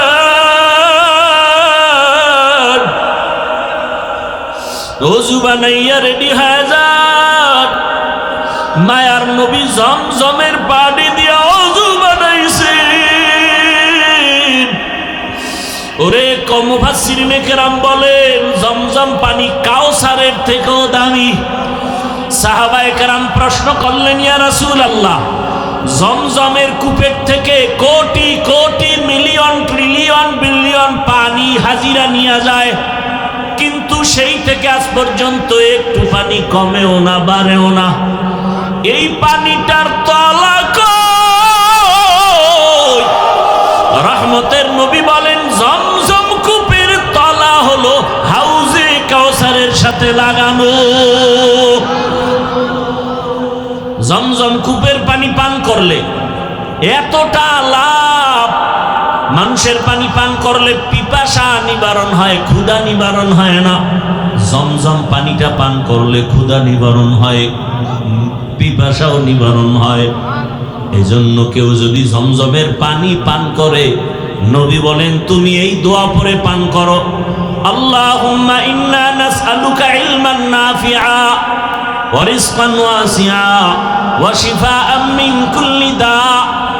জমজমের পানি পান করো, রোগের ঔষধ। বান্দা তোমার শেফা আল্লাহ দান করবেন, এত পাওয়ারওয়ালা পানি। নবী বলেন ওযু করলাম, এরপরে 2 রাকাত নামাজ আদায় করলাম। মেরাজ সফর শুরু হবে, এখান থেকে একটা সবক, কেউ যদি সফরে বের হও, ওযু সহ বের হও, 2 রাকাত নামাজ পড়ে বের হও। নবী নামাজ কমপ্লিট করে দোয়া করলেন। এবার জিবরাইল বলেন, ইয়া রাসূলুল্লাহ, বোরাক রেডি, উঠেন। নবী উঠবে, কিন্তু বোরাক একটু বাহানা করে, উঠাইতে চায় না। জিবরাইল বলে, বোরাক এমন কেন করো, চিনো? বলে হ্যাঁ চিনি, তো রহমতের নবী। বাহানা করার একটা কারণ, নবী যদি একটু বলতেন আজ আমাকে বাহন উঠবেন, ব্যবহার করবেন, হাসরেও জান্নাতে আমাকে ব্যবহার করবেন, যদি নবী বলতেন আমি একটু খুশি হইতাম। এই কথাটা শোনার জন্য আমি বাহানা করতেছি। রহমতের নবী আমার পিঠে সওয়ার হয়ে যাবেন। রহমতের নবী উঠলেন। জিবরাইল মিকাইল চলে। বাইতুল্লাহ থেকে বাইতুল মাকদিস যাইতে 1 মাস লাগে। নবী বলেন আমি তাকায় দেখলাম এই বোরাক একটা কদম দেওয়া মাত্র বাইতুল মাকদিসে হাজির। মসজিদ থেকে মেরাজ শুরু। এজন্যই তো বান্দা মুমিনের মেরাজ হলো নামাজ। মসজিদে গিয়া নামাজে দাঁড়াও, ওখানে ঢুকার সময় ইতিকাফের নিয়তে ঢুকো। দুনিয়াবি কালেকশন সব বন্ধ, এখন রবের সাথে সম্পর্ক, রবের দরবারে হাজির হয়ে গেছো। এজন্যই তো নামাজের মধ্যে কোনো সালাম চলে না, কথা চলে না। কেন? তখন একমাত্র কথা চলে আমার রবের সাথে। নামাজের ভেতরে রবের সাথে কথা চলবে। দুনিয়ার কানেকশন বন্ধ, ব্যবসা বন্ধ, চাকরি বন্ধ, কথা বন্ধ। কেউ সালাম দেওয়া জায়েজ নাই, দিলেও নিতে পারবে না। রহমতের নবী বলেন বের হয়ে গেলাম, মাঝখানে আরো জায়গায় জায়গায় দাঁড়াইলাম। প্রথম স্টেশন মদিনাতুল মুনাওয়ারায় নামলাম, 2 রাকাত নামাজ পড়লাম। এরপরে আবার যাইতেছি, মুসা নবীর এলাকা তুর পাহাড় দেখলাম। মুসা নবীর কবরটাও আল্লাহ দেখাইছে। আমি মুসা নবীর কবরের দিকে তাকায় দেখি মুসা নবী কবরে নামাজ আদায় করতেছি। আল্লাহর রাসূল বলছেন সব নবীরা কবরে জিন্দা। আল আম্বিয়া ওয়াহিয়াউন ফি কুবুরিহিম ইউসাল্লুন, সমস্ত নবী রাসূল কবরে জিন্দা। আল্লাহ কোরআনে বলেন আমি এদেরকে খানা দেই, রিজিক দেই। এই হাদিসটা আওলাদে রাসূল হুসাইন আহমদ মাদানী রাসূলের রওজার পাশে ছাত্রদেরকে পড়াচ্ছেন। ছাত্ররা কয় হযরত নবী রাসূল মসজিদে কবরের মধ্যে নামাজ পড়েন, এটা কেমনে? কয় আমাকে জিজ্ঞাও কেন? যিনি হাদিস কইছেন তিনি তো রওজায় আছে, তাকে জিজ্ঞেস করো। ছাত্ররাও তো তেমন আমাদের মতো বেআমল আর বেয়াদব না। আওলাদে রাসূলের সামনে ছাত্র কত দামি। সাথে সাথে ওরা মুরাকাবায় গেল। ছাত্ররা মুরাকাবায় দেখতেছেন রহমতের নবী সিজদায় পড়ে আছেন। ভাইরা আমার, বাইতুল মাকদিসে চলে গেলেন। রহমতের নবী জিবরাইল আমিন একটা খুঁটির সাথে বোরাকটাকে বাঁধলেন। ওখানে সব নবী রাসূল এসে হাজির হয়ে গেলেন। জিবরাইল আমিন আযান দিলেন। এরপরে ইকামত, ইমামতি কে করবে? রহমতের নবীকে আল্লাহ পাক সামনে যাওয়ার হুকুম দিয়ে দিলেন। নবী ইমাম হয়ে গেলেন। প্রত্যেকটা পয়েন্টে অনেক কথা বলার সময় নাই। ওখান থেকে আল্লাহ পাক নবীকে আরশে আজিমের দিকে রওনা করায় দিবেন। বোরাক রেডি। নবী বসলেন, জিবরাইল আমিন বসলেন। এক টানে 500 বছরের পথ চলে গেল চোখের পলকে প্রথম আসমানে। প্রথম আসমানে গিয়া দেখে নবী বলেন আমি দেখি দুইটা দরজা, জমরা দিয়া কুত পাথরের দরজা। দোনো দরজার বাহির সাইডে দুইটা তালা লাগানো, নূরের তৈরি তালা। জিবরাইল বলে এই দারোয়ান গেট খোলো। ভেতর থেকে আওয়াজ আসতেছে মান আনতা, কে আপনি? বলে আনা জিবরাইল, আমি জিবরাইল। আমাম্মাক, আপনার সাথে কে? বলে হুয়া মুহাম্মদ সাল্লাল্লাহু আলাইহি ওয়াসাল্লাম। দরজা খোলো। বলে কেন? কয় ভেতরে যাব। দারোয়ান কয় অনুমতি নিয়ে আসা হয়েছে নি? জিবরাইল বলে হ্যাঁ। দারোয়ান বলে চাবি তো আমার হাতে নাই, চাবি তো রহমতের রাসূলের হাতে, চাবি তো ইসমে আজম, বিসমিল্লাহ বলবে তো তালা খুলে যাবে। নবী বললেন আমি বিসমিল্লাহ বলা মাত্র দোনোটা নূরের তালা খুলে গেল। ভেতরে ঢুকলাম। নবী বলেন প্রত্যেক আসমানে দুইটা করে দরজা আছে। এক দরজা দিয়া বান্দার আমল আরশে আজিমে যায়, আর এক দরজা দিয়া আমার মাওলা বান্দার জন্য রিজিক পাঠায়। হ্যাঁ, আল্লাহ রিজিক পাঠায় এক দরজা দিয়া, আর এক দরজা দিয়া বান্দার আমল চলে যায়। নবীজি বলেন আমি ঢুকলাম, ঘুরে ঘুরে ঘুরে ঘুরে দেখলাম। এরপরে আবার উপরে গেলাম মহাশূন্য। এরপর দ্বিতীয় আসমান, সেখানেও দুই দরজা, নূরের তালা। এখানেও জিবরাইল অনুমতি চাইল। এভাবে করতে করতে সপ্তম আসমানে চলে গেলাম। সপ্তম আসমানে গিয়ে দেখি একটা নূরের ঘর, যাকে বলে বাইতুল মামুর। 70,000 রহমতের ফেরেশতারা তাওয়াফ করে।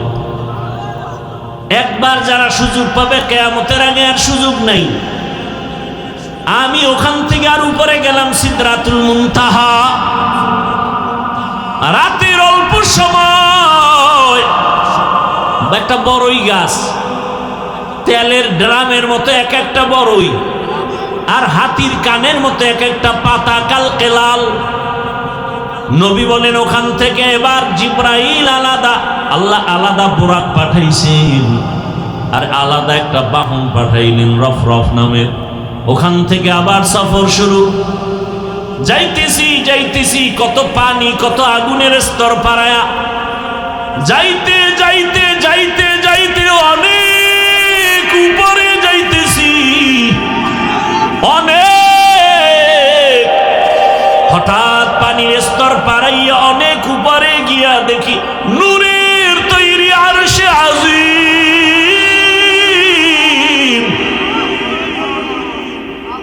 আমি ওখানে গিয়া জুতা খুলতে শুরু করলাম। হঠাৎ করে আওয়াজ আসতেছে, রহমতের নবী জুতা পরে ঢুকেন, আপনার জুতার ধুলি নেওয়ার জন্য আরো অপেক্ষায় আছে।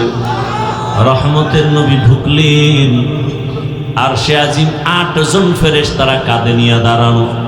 ওদের পা হলো 7 জমিনের নিচে। ওই ফেরেশতারা জানে না তাদের কাঁধে কি আছে। আর সে আজিমের উপরে হলো আমার আল্লাহর আসন, কুরসি। ওয়াসিআ কুরসিয়ুহুস সামাওয়াতি ওয়াল আরদ। রহমতের নবী ঘুরে ঘুরে দেখতেছেন আল্লাহ পাকের আসন ওই কুদরতের কুরসি, চতুর্দিকে 70,000 নূরের পর্দা লাগানো। আমার নবীকে ভেতরে নিয়ে আল্লাহ কথা বলার জন্য আহ্বান করলেন। রহমতের নবীকে পর্দা একটা একটা খুলেন আর ভেতরে নেন, নূরের পর্দা খুলেন আর ভেতরে যান।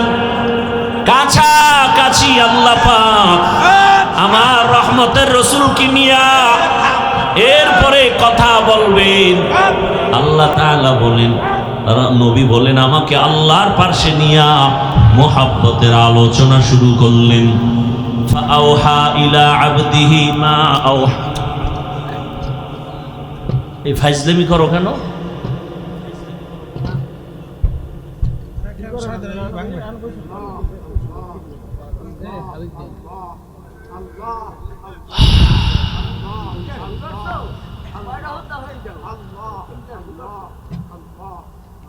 ইশক মোহাব্বত ভালো, সম্মান ভালো, আবেগ দিয়ে বেয়াদবি করা ভালো না। মাইক টাইনে লইয়া যাওয়া, সুমা দেওয়া, এটি বেয়াদবি, এটি ইশক না। এটা কন্ট্রোল করতে হবে।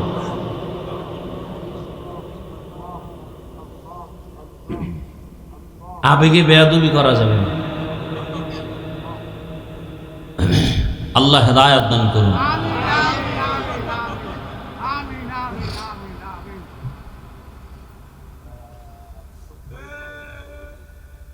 আল্লাহ রহমতের নবীকে পাশে বসাইয়া নবী বলেন কোরআনের আয়াত, ফাআওহা ইলা আবদিহি মা আওহা। আল্লাহ তাআলা বলেন, আমি রসুলকে মনের মতো কথা বললাম। এবার আসেন আয়াতের ভেতরে আল্লাহ বলছেন, সুবহান, আমি পবিত্র। আল্লাহ তো সব সময় পবিত্র। মেরাজের ঘটনা বয়ান করতে গিয়ে পবিত্র শব্দ বললেন কেন? মুফাসসিরিনে কেরাম বলেন, মানুষ অনেকে কল্পনা করে এটা কেমনে সম্ভব, কেমনে সম্ভব, কেমনে সম্ভব। আল্লাহ বলেন, তোমার সব প্রশ্ন থেকে আমি পবিত্র, আমি সুবহানের দ্বারা সম্ভব। দুনিয়ার সবাই বলে অসম্ভব, সুবহান তার দ্বারা কি সম্ভব। ঈসা নবীকে জমিন থেকে দ্বিতীয় আসমানে যদি মাওলায় নিতে পারেন, আমার রসুলকে পারবেন না? পারেন না? মুসা নবীকে আমার আল্লাহ তুর পাহাড়ে নিয়ে কথা বলায় বেহুশ করাতে পারেন। ইউনুস নবীকে মাছের পেটে নিয়ে আবার যদি ফিরায় দিতে পারেন, তাহলে আমার রসুলকে আরশে নেওয়া অসম্ভব। আল্লাহ বলেন, সুবহান, আমি পবিত্র, সত্তার জন্য সম্ভব। বিলকিসের সিংহাসন সুলাইমান পয়গম্বরের সামনে চোখের পলকে হাজির করেছেন একজন সাধারণ মুসলমান মানুষ, কোরআন ও হাদিসের ইলমওয়ালা, আল্লাহর দেওয়া ইলমের অধিকারী, চোখের পলকে নিয়ে আসেন। এটা যদি পারে, আমার রসুলকে আল্লাহ কেন আরশে আজিমে নিতে পারবেন না? আল্লাহ বলতে গিয়ে বলেন, সুবহান, পবিত্র সত্তা, আল্লাযী আসরা বিআবদিহি, ভ্রমণ করাইলেন তার বান্দাকে। এখানে একটা পয়েন্ট খুব খেয়াল করবেন, ভ্রমণ করাইলেন আল্লাহ তার, এখানে বান্দা বলতে কে? মুহাম্মাদুর রাসূলুল্লাহ। আচ্ছা, এখানে অনেক কঠিন কথা। কোরআনে হাকিমে আমার আল্লাহ নূহ নবীকে নাম ধরে ডাকছেন, ইয়া নূহ। ইব্রাহিম নবীরে ডাকলেন, ওয়ানাদাইনাহু আইয়া ইব্রাহিম। মূসা নবীরে ডাকলেন, আমা তিলকা বিয়ামিনিকা ইয়া মূসা। কিন্তু কোরআনে হাকিমে কোথাও আমার রব আমার রসুলের নাম ধরে ডাকেন নাই। খুব খেয়াল করিয়েন, আল্লাহ পাক আমার নবীকে যত জায়গায় ডাকছেন সম্মান সূচক শব্দ দিয়া ডাকছেন, ইয়া আইয়ুহাল মুজাম্মিল কুমিল লাইলা ইল্লা কলিলা, ইয়া আইয়ুহাল মুদ্দাসসির কুম ফাআনজির ওয়া রাব্বাকা ফাকাব্বির ওয়া সিয়াবাকা ফাতাহহির। আমার নবীকে রহমাতুল লিল আলামিন উপাধি দিয়ে সম্বোধন করলেন, আমার নবীকে শাহিদাও ওয়া মুবাশশিরা বলে সম্বোধন করলেন, আমার নবীকে সম্বোধন করলেন তাহা ইয়াসিন। কোথাও নাম নিলেন না, কিন্তু শব্দগুলো যে আল্লাহ সম্বোধন করলেন বড় দামি। পৃথিবীর ইতিহাসে রসুলের একটা সফর হলো মেরাজ, এটা বেঈমানেরা মানতে পারে না। এত বিশাল বড় একটা অলৌকিক ঘটনার ক্ষেত্রে আমার রসুলকে একটা দামি শব্দ দিয়ে সম্বোধন না করে শুধু বান্দা বললেন কেন? একটা নরমাল শব্দ।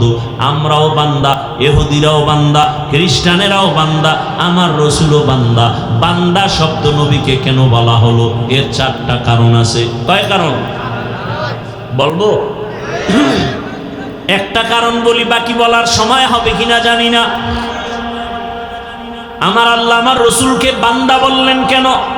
এত নরমাল শব্দ। আমরাও বান্দা, রসুলও বান্দা, ইহুদিরাও বান্দা, খ্রিস্টানেরাও বান্দা, নবীও বান্দা। আল্লাহ পাক নবীকে বান্দা বলার এখানে চারটা কারণ। এক নাম্বার কারণ হলো আমার নবী নিজেই নিজেরে বান্দা বললে বড় খুশি হয়ে যান। আমার নবীকে বান্দা বলতে গেলে নবী নিজেই বড় খুশি। ওই যে হুদাইবিয়ার সন্ধির সময় খেয়াল করেন, যখন লেখাপড়া শুরু, লিখতেছে হযরত আলী কাগজ। নবী তো লিখতেও পারেন না, দেখে পড়তেও পারেন না। এখন সন্ধির মধ্যে লেখছে মুহাম্মদ ইবনে আব্দুল্লাহ মিন রাসূলিল্লাহ, আল্লাহর পক্ষ থেকে যিনি রসুল তিনি মুহাম্মদ আব্দুল্লাহর ছেলে। এখন মুশরিকরা কয়, এই রসুল লেখা হলো কেন? রসুল যদি মানি তা তার সন্ধি থাকে না। আমরা তো মুহাম্মদকে মুহাম্মদ মানি, রসুল মানি না। এখন ওমর তরবারি নিয়ে রেডি, নবী অর্ডার দিলি সাইজ করে ফেলাম। নবী কয় না, ঝগড়ায় যাইও না, চুক্তি হইতেছে, এইবার রসুল নামটা কেটে দাও আলী। আলী কয়, নবী আপনি কি রসুল না? বলে হ্যাঁ। কাটবো কেন? আমার কল্লা কাটতে পারি, রসুল কাটবো না। ওমরও রেডি, কাটবে না। এইবার নবী কয় তাহলে আমার কাছে দাও। নবী নিছেন চুক্তিপত্র নিয়ে, বলে রসুল শব্দটা লেখা কোথায়? আমাকে আঙ্গুল দিয়ে ধরাও। নবীকে ধরায় দিছে। নবী শাহাদাত আঙ্গুলটা রেখে এভাবে একটা টান দিছেন, লেখা মুছে গেছে। নবীজি নিজের বান্দা বললে বড় খুশি হয়, কারণ আম্মা জান আয়েশা রাদিয়াল্লাহু আনহা একদিন রহমতের নবীকে জিজ্ঞাসা করেন, ইয়া রাসূলুল্লাহ, আপনি এত কষ্ট করেন, ইবাদত করেন, পা ফুলে যায়, এত পরিমাণ রসুল ইবাদতে সময় কাটান, পা ফুলে যায়। নবীজি কি বললেন জবাবে? আফালা আকুনা আবদান শাকুরা, ও আয়েশা, আমি কি আল্লাহর শুকরগুজার বান্দাদের মধ্যে অন্তর্ভুক্ত হব না? তাহলে নবী নিজেকে বান্দা বললে কি হয়? খুশি হয়। এই জন্য দেখছেন নি ওই আরশে আজিমের মধ্যেও নবীকে বান্দা বলা হলো। ফাআওহা ইলা আবদিহি মা আওহা, আল্লাহ বলেন আমার বান্দার কাছে আমি ওহী নাজিল করলাম, যা বলার বলছি, এটা আর গোপন প্রকাশ না। এবার আরো মজার কথা, নবীর জিগে আপনি যে আমার বাড়ি আসছেন, হাদিয়া নিয়ে আসা দরকার না? কি নিয়ে আসছেন? নবী বলেন আত্তাহিয়াতু লিল্লাহ ওয়াসসালাওয়াতু ওয়াত-তাইয়্যিবাত, তিনটা নিয়ে আইছি হাদিয়া। আল্লাহ কয় আমিও তিনটা দিলাম। আসসালামু আলাইকা আইয়ুহান নবী ওয়া রাহমাতুল্লাহি ওয়া বারাকাতুহু। নবী কয় আমি একা নিলাম না, আমার উম্মতেরও ভাগে লইলাম। উম্মতের কান্ডারি নবী,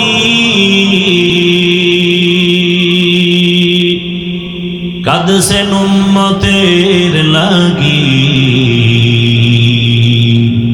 এখনো কাঁদেন নবীজি শুয়ে মদিনার পানে।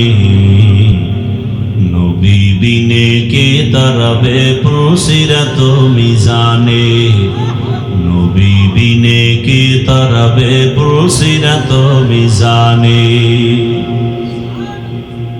রহমতের নবী যখন বললেন আমার উম্মতেরও শামিল করি, আসসালামু আলাইনা কন না কেন, ওয়া আলা ইবাদিল্লাহিস সালিহিন।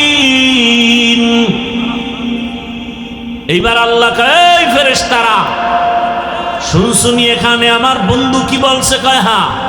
তোরাও সাক্ষী দে। ফেরেশতারাও বলল আশহাদু আল্লা ইলাহা ইল্লাল্লাহু ওয়া আশহাদু আন্না মুহাম্মাদান। কারা কইছে এই কথা? ফেরেশতারা। খেয়াল করেন কিন্তু, আশহাদু আল্লা ইলাহা ইল্লাল্লাহু ওয়া আন্না মুহাম্মাদার রাসূলুল্লাহ, মুহাম্মাদান কইয়া ফেরেশতারা থেমে গেছে। মুহাম্মাদান আবদুহু ওয়া রাসূলুহু। এখন কয় আল্লাহ কয় ফেরেশতারা থামলা কেন? কয় কি বলবো? রাসূলুহু কয় না। কি বলবা? কয় আবদুহু বল আগে, পরে রাসূলুহু। কারণ আমার হাবিব নিজেকে বান্দা বললে খুশি হয়, এজন্য আব্দুহু আগে বলো, রাসূলুহু পরে। আমার বন্ধুটা আগে আনো, আমারটা পরে নাও। আমার বন্ধু চায় বান্দা বলি, আর আমার থেকে দেওয়া রাসূল। বন্ধুরটা আগে লাগাও আব্দুহু, পরে আমারটা লাগাও রাসূলু। নবীকে আল্লাহ বান্দা বলার কারণ আর একটা হলো। দ্বিতীয় কারণ, দুনিয়াতে আল্লাহ মানুষ বানাইছেন, বান্দার সাথে মালিকের সাথে একটা মোহাব্বতের মিলন মেলা আছে, একটা সূত্র আছে। কেন? আল্লাহ ইবাদতের জন্য। যারা ইবাদত করে তাদের বলে বান্দা, আব্দ। আর যার ইবাদত করে তিনি হলেন মাবুদ। আর কাজের নাম ইবাদত। দুনিয়াতে যত ইবাদত করনেওয়ালা বান্দা আছেন, এর মধ্যে শ্রেষ্ঠ ইবাদত করনেওয়ালা হলেন আমার নবী। আমার নবীর মতো ইবাদত করনেওয়ালা কেউ। কেমন ইবাদত করনেওয়ালা শোনাবো একটা ঘটনা, না ধৈর্য হারাই ফেলছেন? ও পর্দার আড়ালের আম্মা জানেরা, বোনেরা, একটু ভালো করে শুনেন। রহমতের নবী কত মায়ার নবী। আম্মা জান আয়েশা রাদিয়াল্লাহু আনহা নবীর ঘরে, নবী একদিন এশার নামাজ পড়ে ঘরে ঢুকলেন।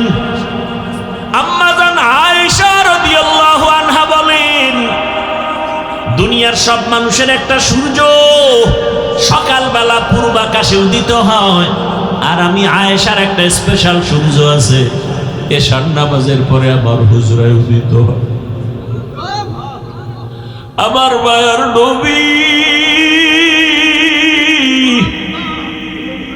আম্মা জান আয়েশা বলেন, আমি একদিন চিকন একটা সুই নিয়ে সেলাইয়ের কাজ করতেছি, হঠাৎ সুইটা পড়ে গেল। আগুন নাই, বাতি নিভে গেছে, তেল নাই। আমি সুইটা পাই না, অপেক্ষা করতেছি অন্ধকারে। হঠাৎ আমার সূর্য ঘরের মধ্যে চলে আসে। রহমতের নবী ঘরে আসা মাত্র আমার ঘরটা আলোকিত হয়ে গেছে। আমি সুইটা দেখি খুঁটির গোড়ায় পড়ে আছে। মায়ার নবী ঘরে আইসাই বলে, ও হুমায়রা। নাম কি? আয়েশা নাম কি? নবী মাজা কইরা মায়া কইরা ডাকছেন কি? হুমায়রা। কারণ আম্মা জান আয়েশা রাসূলের সাথে বিবাহ হয়েছে 6 বছর বয়সে, আর আম্মা জানের 9 বছর যখন বয়স রাসূলের ঘরে আসছেন। 18 বছর যখন বয়স তখন নবী চলে গেছেন। হিসাবটা বুঝে থাকলে বলে 6 বছরে বিবাহ হলো, 9 বছরে আম্মা জান নবীর ঘরে গেলেন, আর 18 বছর বয়সে রাসূল দুনিয়া থেকে চলে গেলেন। আম্মা জান রাসূলের ঘরে সংসার করলেন কতদিন? কয় বছর? আম্মা জান আয়েশা মাত্র 18 বছরের নারী, নবীর সোহবত পেলেন মাত্র 9 বছর। আম্মা জান বলেন আমি 9 বছরে রাসূল থেকে কি পাইছি শুনো। ও পর্দার আড়ালের আম্মা জান আয়েশা রাদিয়াল্লাহু আনহা বলেন আমি 9 বছর রাসূলের ঘরে থেকে আমি 2000-এর উপরে হাদিসের হাফেজা হয়ে গেছি। কোরআনের ভেতরে বড় তাফসীর করেনওয়ালা আম্মা জান আয়েশা। আম্মা জান বর্ণনা করেন আর বলেন নবী আয়েশা ঘরে ডাক দিয়া বলেন ও হুমায়রা, আমি তো খুশি। নবী মুস্কি হাইসা কয় আজকের রাতের জন্য আমাকে একটু ছুটি দিবেননি। আমি আয়েশা পেরেশান হয়ে গেলাম, নবী আমার কাছে ছুটি চায়। তো ভাবছি বোধহয় কোনো বিবির ঘরে যাবেন। আমি মুস্কি হাসলাম ইয়া রাসূলুল্লাহ, আপনি কোথাও যাবেন আর আমি না বলবো এটা কেমনে হয়? কারণ আমার আব্বা আবু বকর আপনাকে জোর করে আমাকে দেন নাই। আপনার ঘরে আমি আয়েশা আসার পেছনে আমার আল্লাহর ইশারা। ইয়া রাসূলুল্লাহ আপনাকে সময় দিব না মানে? আম্মা জান আয়েশা বলেন আমি ভাবতেছি নবী বোধহয় কোথাও যাবেন, কিন্তু না, আমি শুয়ে পড়লাম। আগের অভ্যাস অনুযায়ী রহমতের নবীকে দেখি চুপচাপ, কোথাও যান না, কি যেন ভাবতেছেন একা। আমি শুয়া ঘুমানোর বাহানায় চুপ করে আছি, দেখি মায়ার নবী কি করেন। আম্মা জান আয়েশা বলেন আমি দেখি রহমতের নবী মালিকের মোহাব্বতের নামাজে দাঁড়ায় গেলেন। মায়ার নবী নামাজে দাঁড়ায় গেলেন, নামাজ শুরু করে সূরা ফাতিহা পড়তেছে। আমি আয়েশা রাসূলের আওয়াজগুলো কানে শুনতেছি। রহমতের নবীর তেলাওয়াতে এত মজা, আমার ঘুম ভেঙ্গে আমি তাকায় আছি, রহমতের নবী তেলাওয়াত করে নামাজে। কিন্তু আমি আবার ভয় পেয়ে গেলাম। আমি জীবনে যতবার দেখছি রাসূল নামাজ আদায় করে, কিন্তু আজকে দেখি ভিন্ন। রহমতের নবী নামাজে অঝোর ধারায় কান্না করতেছেন, কান্না কান্না, দাড়ি ভিজে ভিজে চোখের পানি পড়ে। নবী তেলাওয়াত করে আর কাঁদেন। কোরআনে হাকিমের বড় সূরা সূরা বাকারা তেলাওয়াত শুরু করলেন। মনে করলাম অর্ধেক গিয়ে রুকুতে যাবেন, কিন্তু দেখি না, নবী কাঁদেন আর তেলাওয়াত করেন। করতে করতে পুরা সূরা বাকারা, এত বিশাল সূরাটা শেষ করে ফেললেন। ভাবলাম এবার নবী রুকুতে যাবেন, দেখি না, পরের সূরাটাও শুরু করলেন। নবী তেলাওয়াত করতেছেন আর কান্না করতেছেন। এর পরের সূরাটাও তেলাওয়াত করলেন। অঝোর ধারায় রাসূলের কান্না। আমি আয়েশা ভয় পেয়ে গেলাম, মনে হয় রহমতের নবী জীবনের শেষ নামাজ বুঝি আদায় করতেছে। এত কান্না। রহমতের নবী মাত্র প্রথম রাকাতে এতগুলো সূরা পড়িয়া দীর্ঘ সময়, রাত অনেক পার হয়ে গেল, নবী সবে মাত্র রুকুর মধ্যে গেলেন। ভাবলাম নবী রুকু তাড়াতাড়ি করবেন। নবীকে জীবনে আমি এত দেরি করতে দেখি না, এত দেরিতে রুকুতে গেলেন আর দেরি করলেন। ভাবলাম মনে হয় নবী উঠবেন না। অনেক সময় পার হয়ে গেল, কান্না তো বন্ধ নাই।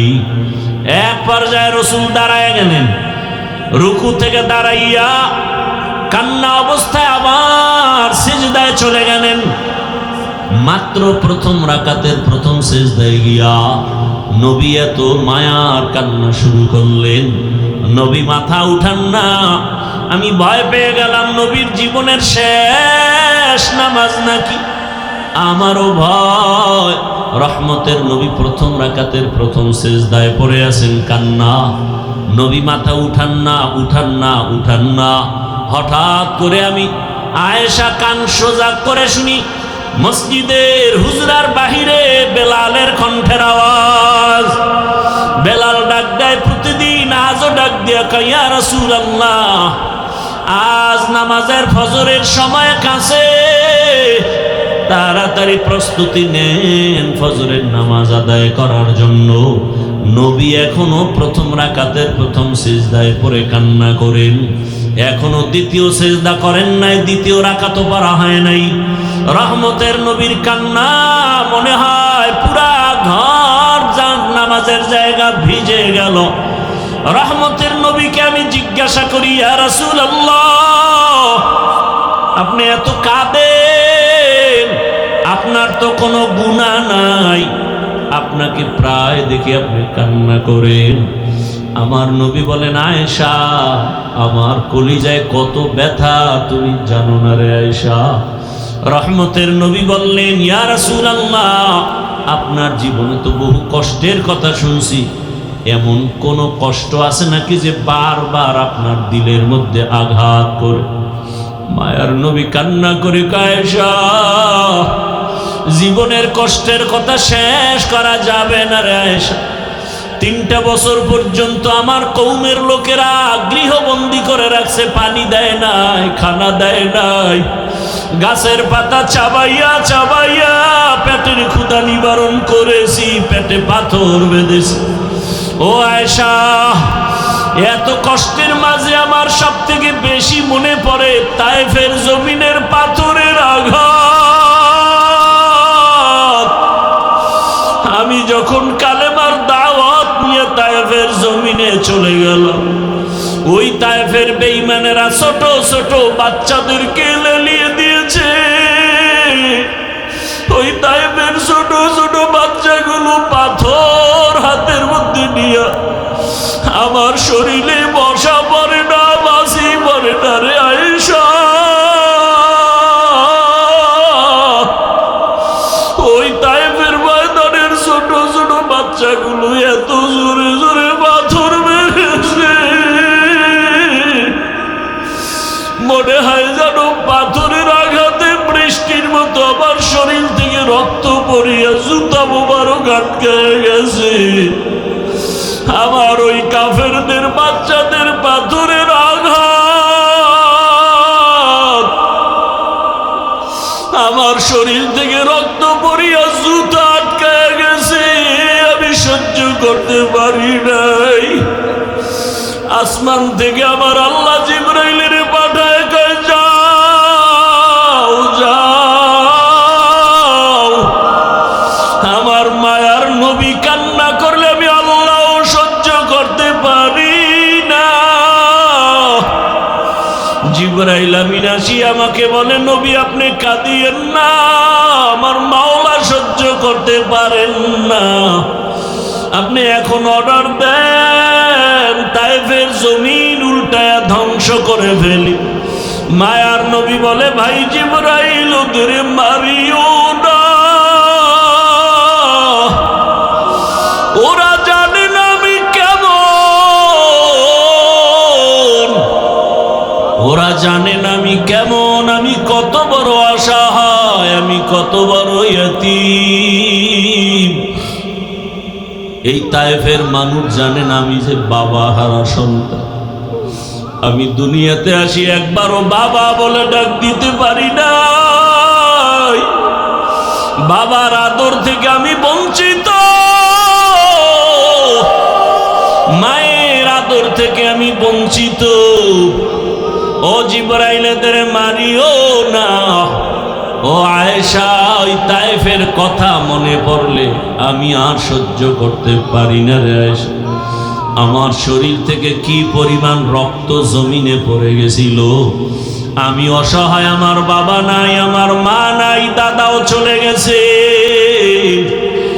এত কষ্টের জীবন আমার রব আমাকে এত আদর করেছেন। ওই মা হারা বাবা হারার ভেতর আমি আমার রবের ভুলি নাই। ও পর্দার আড়ালের মা বোনেরা, ও বৃদ্ধ বাবাজিরা, ও যুবক বাবারা, এই ময়দানে কত আল্লাহর বান্দা আছো, মা নাই, বাবাও নাই।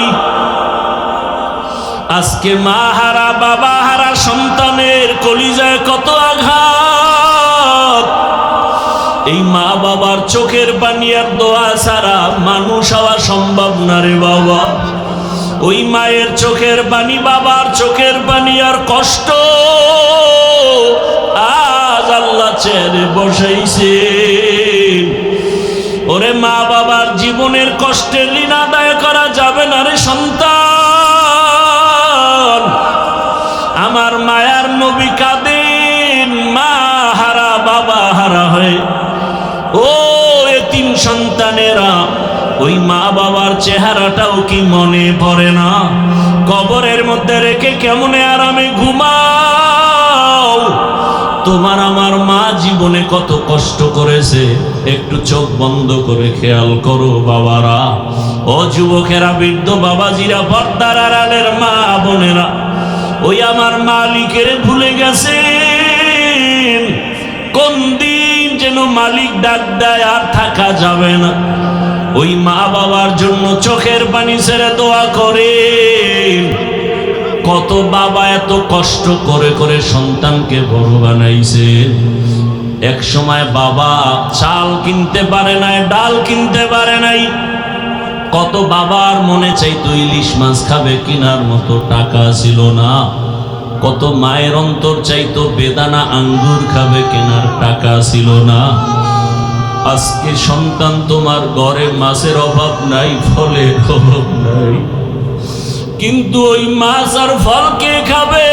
মা বাবায় সাদা কাপড়ের প্যাকেট হয়ে কবরে পড়ে আছে। ওরে তুমি শীতের রাতে ঘুমাইলে মা ঘুমাইতেন না, রাতের গভীরে আসিয়া দেখতেন সন্তানটার মশারি নাই, শীতের ভেতরে গায়ে কম্বল নাই। মা বারবার কম্বল উঠায় দেয়, মশারি টানায় দেন। আজকে ওই মা বাবাকে ঠান্ডা মাটির মধ্যে রেখে যারা আরামে ঘুমাও, ওই মায়ের চেহারাটাও কি মনে পড়ে না? বাবার কথা কি মনে পড়ে না? ওই মা বাবার ঋণ আদায় কেমনে করবা? চোখের পানি ছেড়ে আল্লাহর কাছে কান্না করে দোয়া করো। আর যার মা বাবা বেঁচে আছে, ও আমার যুবক বাবারা, দোয়া নিও। ওই মা বাবার দোয়া ছাড়া জীবনের সফলতার দরজা খুলবে না রে বাবা। ও আমার কলিজার যুবক, ওই মা বাবারে কষ্ট দিও না রে বাবা। যদি বাবাকে পাও, হাতটা ধইরা দোয়া নেওয়ার চেষ্টা করিও। এই রত্ন হারায় গেলে আর জীবনে পাওয়া যাবে না। ওই বাবারে পাইলে দোয়া নিও, জীবনের সফলতার দরজা খুলে যাবে। মায়েকে পাইলে ঘরে গিয়া মাকে বলিও, মা জীবনে কত বেয়াদবি করেছি, তুমি গোপনে কষ্ট পেয়ে কান্না করেছো। আজ তওবার নিয়ত করেছি আর বেয়াদবি করব না, তুমি আমার মাথায় হাতটা দিয়া দোয়া করে দাও। মাকে যদি বলতে পারো, দেখবা মায়ের চোখের কোঠায় পানি। মা ডেকে বলবে, বাবা আয় আয়। আল্লাহর মোহাব্বত নিয়া মাথায় হাত দিয়া ডাকবে, ও আরশে আজিমের মালিক, আমার কলিজার সন্তানটাকে কবুল করে নাও। ও সন্তানেরা, ওই মা বাবার দোয়া নিয়ে আগায়া যাও। ওলামায়ে কেরামের দোয়া, শিক্ষকের দোয়া নিয়ে গাও। ও পর্দার আড়ালের মা বোনেরা, একটা আদর্শ সন্তানের মা হইয়া কবরে যান। ও ওরে সন্তানের ভবিষ্যৎ চিন্তা করে ভালো আদর্শ যদি দিয়া যাইতে পারেন, সন্তান এক সময় দোয়া করবে আর গর্ব করবে, আমার মা কত ভালো, বাবা কত ভালো ছিল। আমার মা নামাজের সময় নামাজ আদায় করত, কোরআন তেলাওয়াত করত, কখনো বেগানা নিয়ে পড়ে থাকতো না, মোবাইল নিয়ে পড়ে থাকতো না। আমার বাবা কত আদর্শবান, আমার বাবা নামাজ পড়তো, আদর করত, নামাজ ছাড়তো না, বেপরদায় চলতো না, বেগানার দিকে তাকাইতো না। আর যদি মা বাবারা খারাপ আদর্শ রেখে চলে যান, সন্তান এক সময় মনে মনে ধিক্কার দিয়া বলবে, আমার মা বাবা এত খারাপ ছিল, আমি কেমনে ভালো হব। আমার মা বাবা দুজন তর্ক বিতর্ক ঝগড়ায় লিপ্ত থাকতো, নামাজ নাই, রোজা নাই, তেলাওয়াত নাই, সারাটা দিন মোবাইলে গুনাহ দেখতো, বেগানার পেছনে দৌড়াতো, তেলাওয়াতের খবর নাই, আমাদেরকেও ভালো লাইনে চালায় নাই, হারামের উপার্জনের পেছনে চলে যাইতো। ধিক্কার জানাবে রে মা বাবা, এখনো সময় আছে, তওবা করেন, আল্লাহর কাছে মন খুলে দুফোঁটা চোখের পানি ছেড়ে বলেন, হে মালিক, জীবনে তো গুনাহ কম করি নাই, আজ থেকে গুনাহ করব না, নামাজ ছাড়ব না, বেপরদায় চলব না। আর যুবকেরাও তওবা করো, আর কোনোদিন মা বাবার সাথে বেয়াদবি করবা না, নামাজ ছাড়বা না, দাড়ি কাটবা না, বেপরদায় চলবা না। মা বাবার দোয়া নিয়া, শিক্ষকের দোয়া নিয়া, উলামায়ে কেরামের দোয়া পরামর্শ নিয়া, রসুলের মোহাব্বত নিয়া, নবীজির আদর্শ মেনে চলবা। আল্লাহর কাছে যদি তওবার মতো তওবা করতে পারো, আমার আল্লাহ জীবনের গুনাহ মাফ করে দিবেন। ও আল্লাহ আমাদের মাফ করে দেন, তওবাওয়ালা জিন্দেগি দান করেন। গুনাহের কারণে দিলটা পাথর, চোখে পানিও নাই, কান্নাওয়ালা চক্ষু দান করেন। আল্লাহ আমাদের জীবনটাকে রসুলের আদর্শে গড়ার তৌফিক দান করেন, আমিন। আলহামদুলিল্লাহি রাব্বিল আলামিন, ওয়াসসালাতু ওয়াসসালামু আলা সাইয়্যিদিল আমবিয়া ওয়াল মুরসালিন ওয়া আলা আলিহি ওয়া আসহাবিহি আজমাইন। ইয়া আরহামার রাহিমিন, ইয়া আরহামার রাহিমিন, ইয়া আরহামার রাহিমিন। রব্বিরহামহুমা কামা রব্বায়ানি সগীরা। ও দয়ার মালিক, গুনাহের বোঝা নিয়ে আপনার দরওয়াজায় হাজির। আয় আল্লাহ, ময়দানে আমার মতো গুনাহগার কেউ নাই, আমার গুনার খবর কেউ জানে না, আপনি জানেন। গুনাহের কারণে আমার হাত না পাক, আমার চোখ না পাক, আমার জিহ্বা না পাক, আমার অন্তর না পাক। আয় আল্লাহ, তওবার নিয়তে আসছি, আর গুনাহ করব না রে মালিক, আর গুনাহ করব না, আর গুনাহ করব না। আয় আল্লাহ, গুনার কারণে দিলটা পাথর, চোখে পানি নাই, কান্নাওয়ালা চক্ষু দান করেন আল্লাহ। আয় আল্লাহ, গুনার কারণে আমাদেরকে ফিরাইয়া দিয়েন না, রাগ করিয়েন না। আয় আল্লাহ, আমরা তওবার নিয়ত করেছি, আর গুনাহ করব না রে আল্লাহ। এ জীবনে না করিলাম বান্দেগি, গুনাহ করে কাটাই না জিন্দেগি, গুনাহ করে কাটাই না জিন্দেগি। তওবা করে আবার তওবা ভাঙ্গিলাম, তওবা করে আবার তওবা ভাঙ্গিলাম।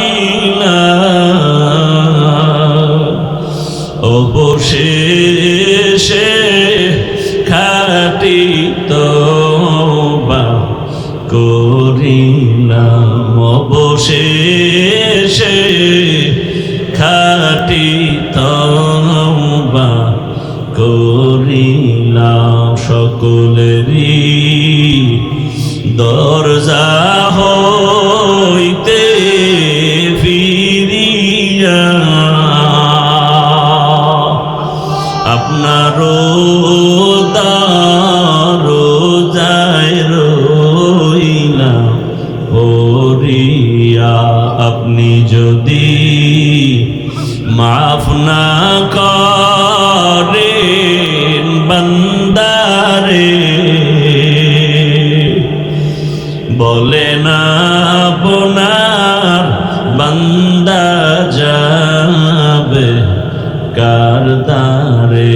গুনাহ করেছি আর তো গুনাহ করব না, গুনাহ করেছি আর তো গুনাহ করব না। দয়া করে মাফ করে দেন রব্বানা, দয়া করে মাফ করে দেন রব্বানা। আয় আল্লাহ, আমরা গুনার বোঝা নিয়ে আসছি, খালি ফিরাইয়া দিয়েন না রে আল্লাহ। জীবনের গুনাহ মাফ করে হেদায়েতের নূর সিনায় দান করেন আল্লাহ। আয় আল্লাহ, সারা দুনিয়াবাসীকে মাফ করে দেন, প্রবাসীদেরকে হেফাজত করেন, বাংলাদেশ ইসলামের জন্য কবুল করে নেন। আয় আল্লাহ, উলামা তোলাবা উলামা মাশায়েখদের এখন এক বানায়া দেন। আয় আল্লাহ, বাতিলের মোকাবেলায় বিজয় দান করেন, বাতিলের নেফাকি জাহির করে মুমিনের ঈমান আমল হেফাজতের ব্যবস্থা করে দেন। আয় আল্লাহ, বাতিলকে বাতিলের দ্বারা দমন করে দেন আল্লাহ, বাতিলকে বাতিলের দ্বারা দমন করে দেন আল্লাহ। আহলে হকের বিজয় দান করেন আল্লাহ। আপনি ছাড়া আমাদের কেউ নাই। আয় আল্লাহ, ঈমান আমলের শক্তি বাড়ায়া দেন, বাতিলের মোকাবেলায় বিজয় দান করেন আল্লাহ। মাদ্রাসা মসজিদ কবুল করে নেন, দান সদকা কবুল করে নেন, ব্যবসা চাকরি যারা করে হালাল ভাবে বরকত বাড়ায়া দেন, হারাম থেকে হেফাজত করেন, রিয়া হাসাদ কিবির দূর করে ইখলাস দান করেন, সুন্নতওয়ালা জীবন দান করেন, নবীজির রওজা বাইতুল্লাহ জিয়ারতের জন্য তৌফিক দান করেন। আয় আল্লাহ, হায়াতে বরকত বাড়ায়া দেন। আয় আল্লাহ, আমাদের মা বাবা মুরব্বীরা যারা দুনিয়ায় নাই, জানি না এ ময়দানে কারা ইয়াতীম, মোনাজাতের পরে অনেকে বাসায় যাবে, বাবা মা বলে ডাকবে, দরজা খুলবে। আর এক দল এতিমরা আছে, এরা জীবনে আর মা বলবে না, বাবা বলে ডাক দিতে পারবে না। আয় আল্লাহ, এতিমদের দিকে তাকাইয়াও কি মায়া হবে না রে আল্লাহ? মেহেরবানি করে সবার কবর জান্নাত বানায়া দেন আল্লাহ। যারা বেঁচে আছেন হায়াত বাড়ায়া দেন, অসুস্থ যারা সুস্থ করে দেন। আয় আল্লাহ, আমাদের মা বাবা মুরব্বীরা যারা বেঁচে আছেন দীর্ঘ নেক হায়াত দান করে। আয় আল্লাহ, ডানে বামে তাকাই কেমন যেন এতিম এতিম মনে হয়। আল্লাহ, দিনের লাইনও আমরা বড় বড় বুজুর্গ ওলামায়ে কেরামদের হারাইয়া এতিম, দুনিয়ার লাইনও আমরা এক এক করে সবাইকে হারায় ফেলতেছি। আমার মামা চলে গেলেন, দাদা দাদি নানা নানিরা চলে গেলেন, আমার চাচি চলে গেলেন। একদিন খবর হবে আমিও নাই, একদিন খবর হবে আমার বড় চাচা দোয়া চেয়েছেন, বিছানা থেকে উঠতে পারেন না। হে আল্লাহ, কোন দিন খবর হবে দুনিয়ায় নাই। এভাবে এক এক করে সবাই আমরা এতিম হয়ে যাব। আয় আল্লাহ, মা বাবাকে হারায় গেলে কে আমাদের একটু সান্ত্বনা দিবে?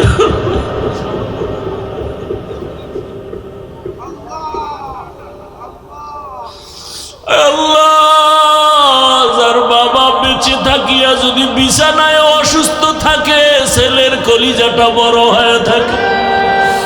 বাবায় বিছানায় থাকলেও মনে হয় একটা গাছ আমাকে ছায়া দিতেছে।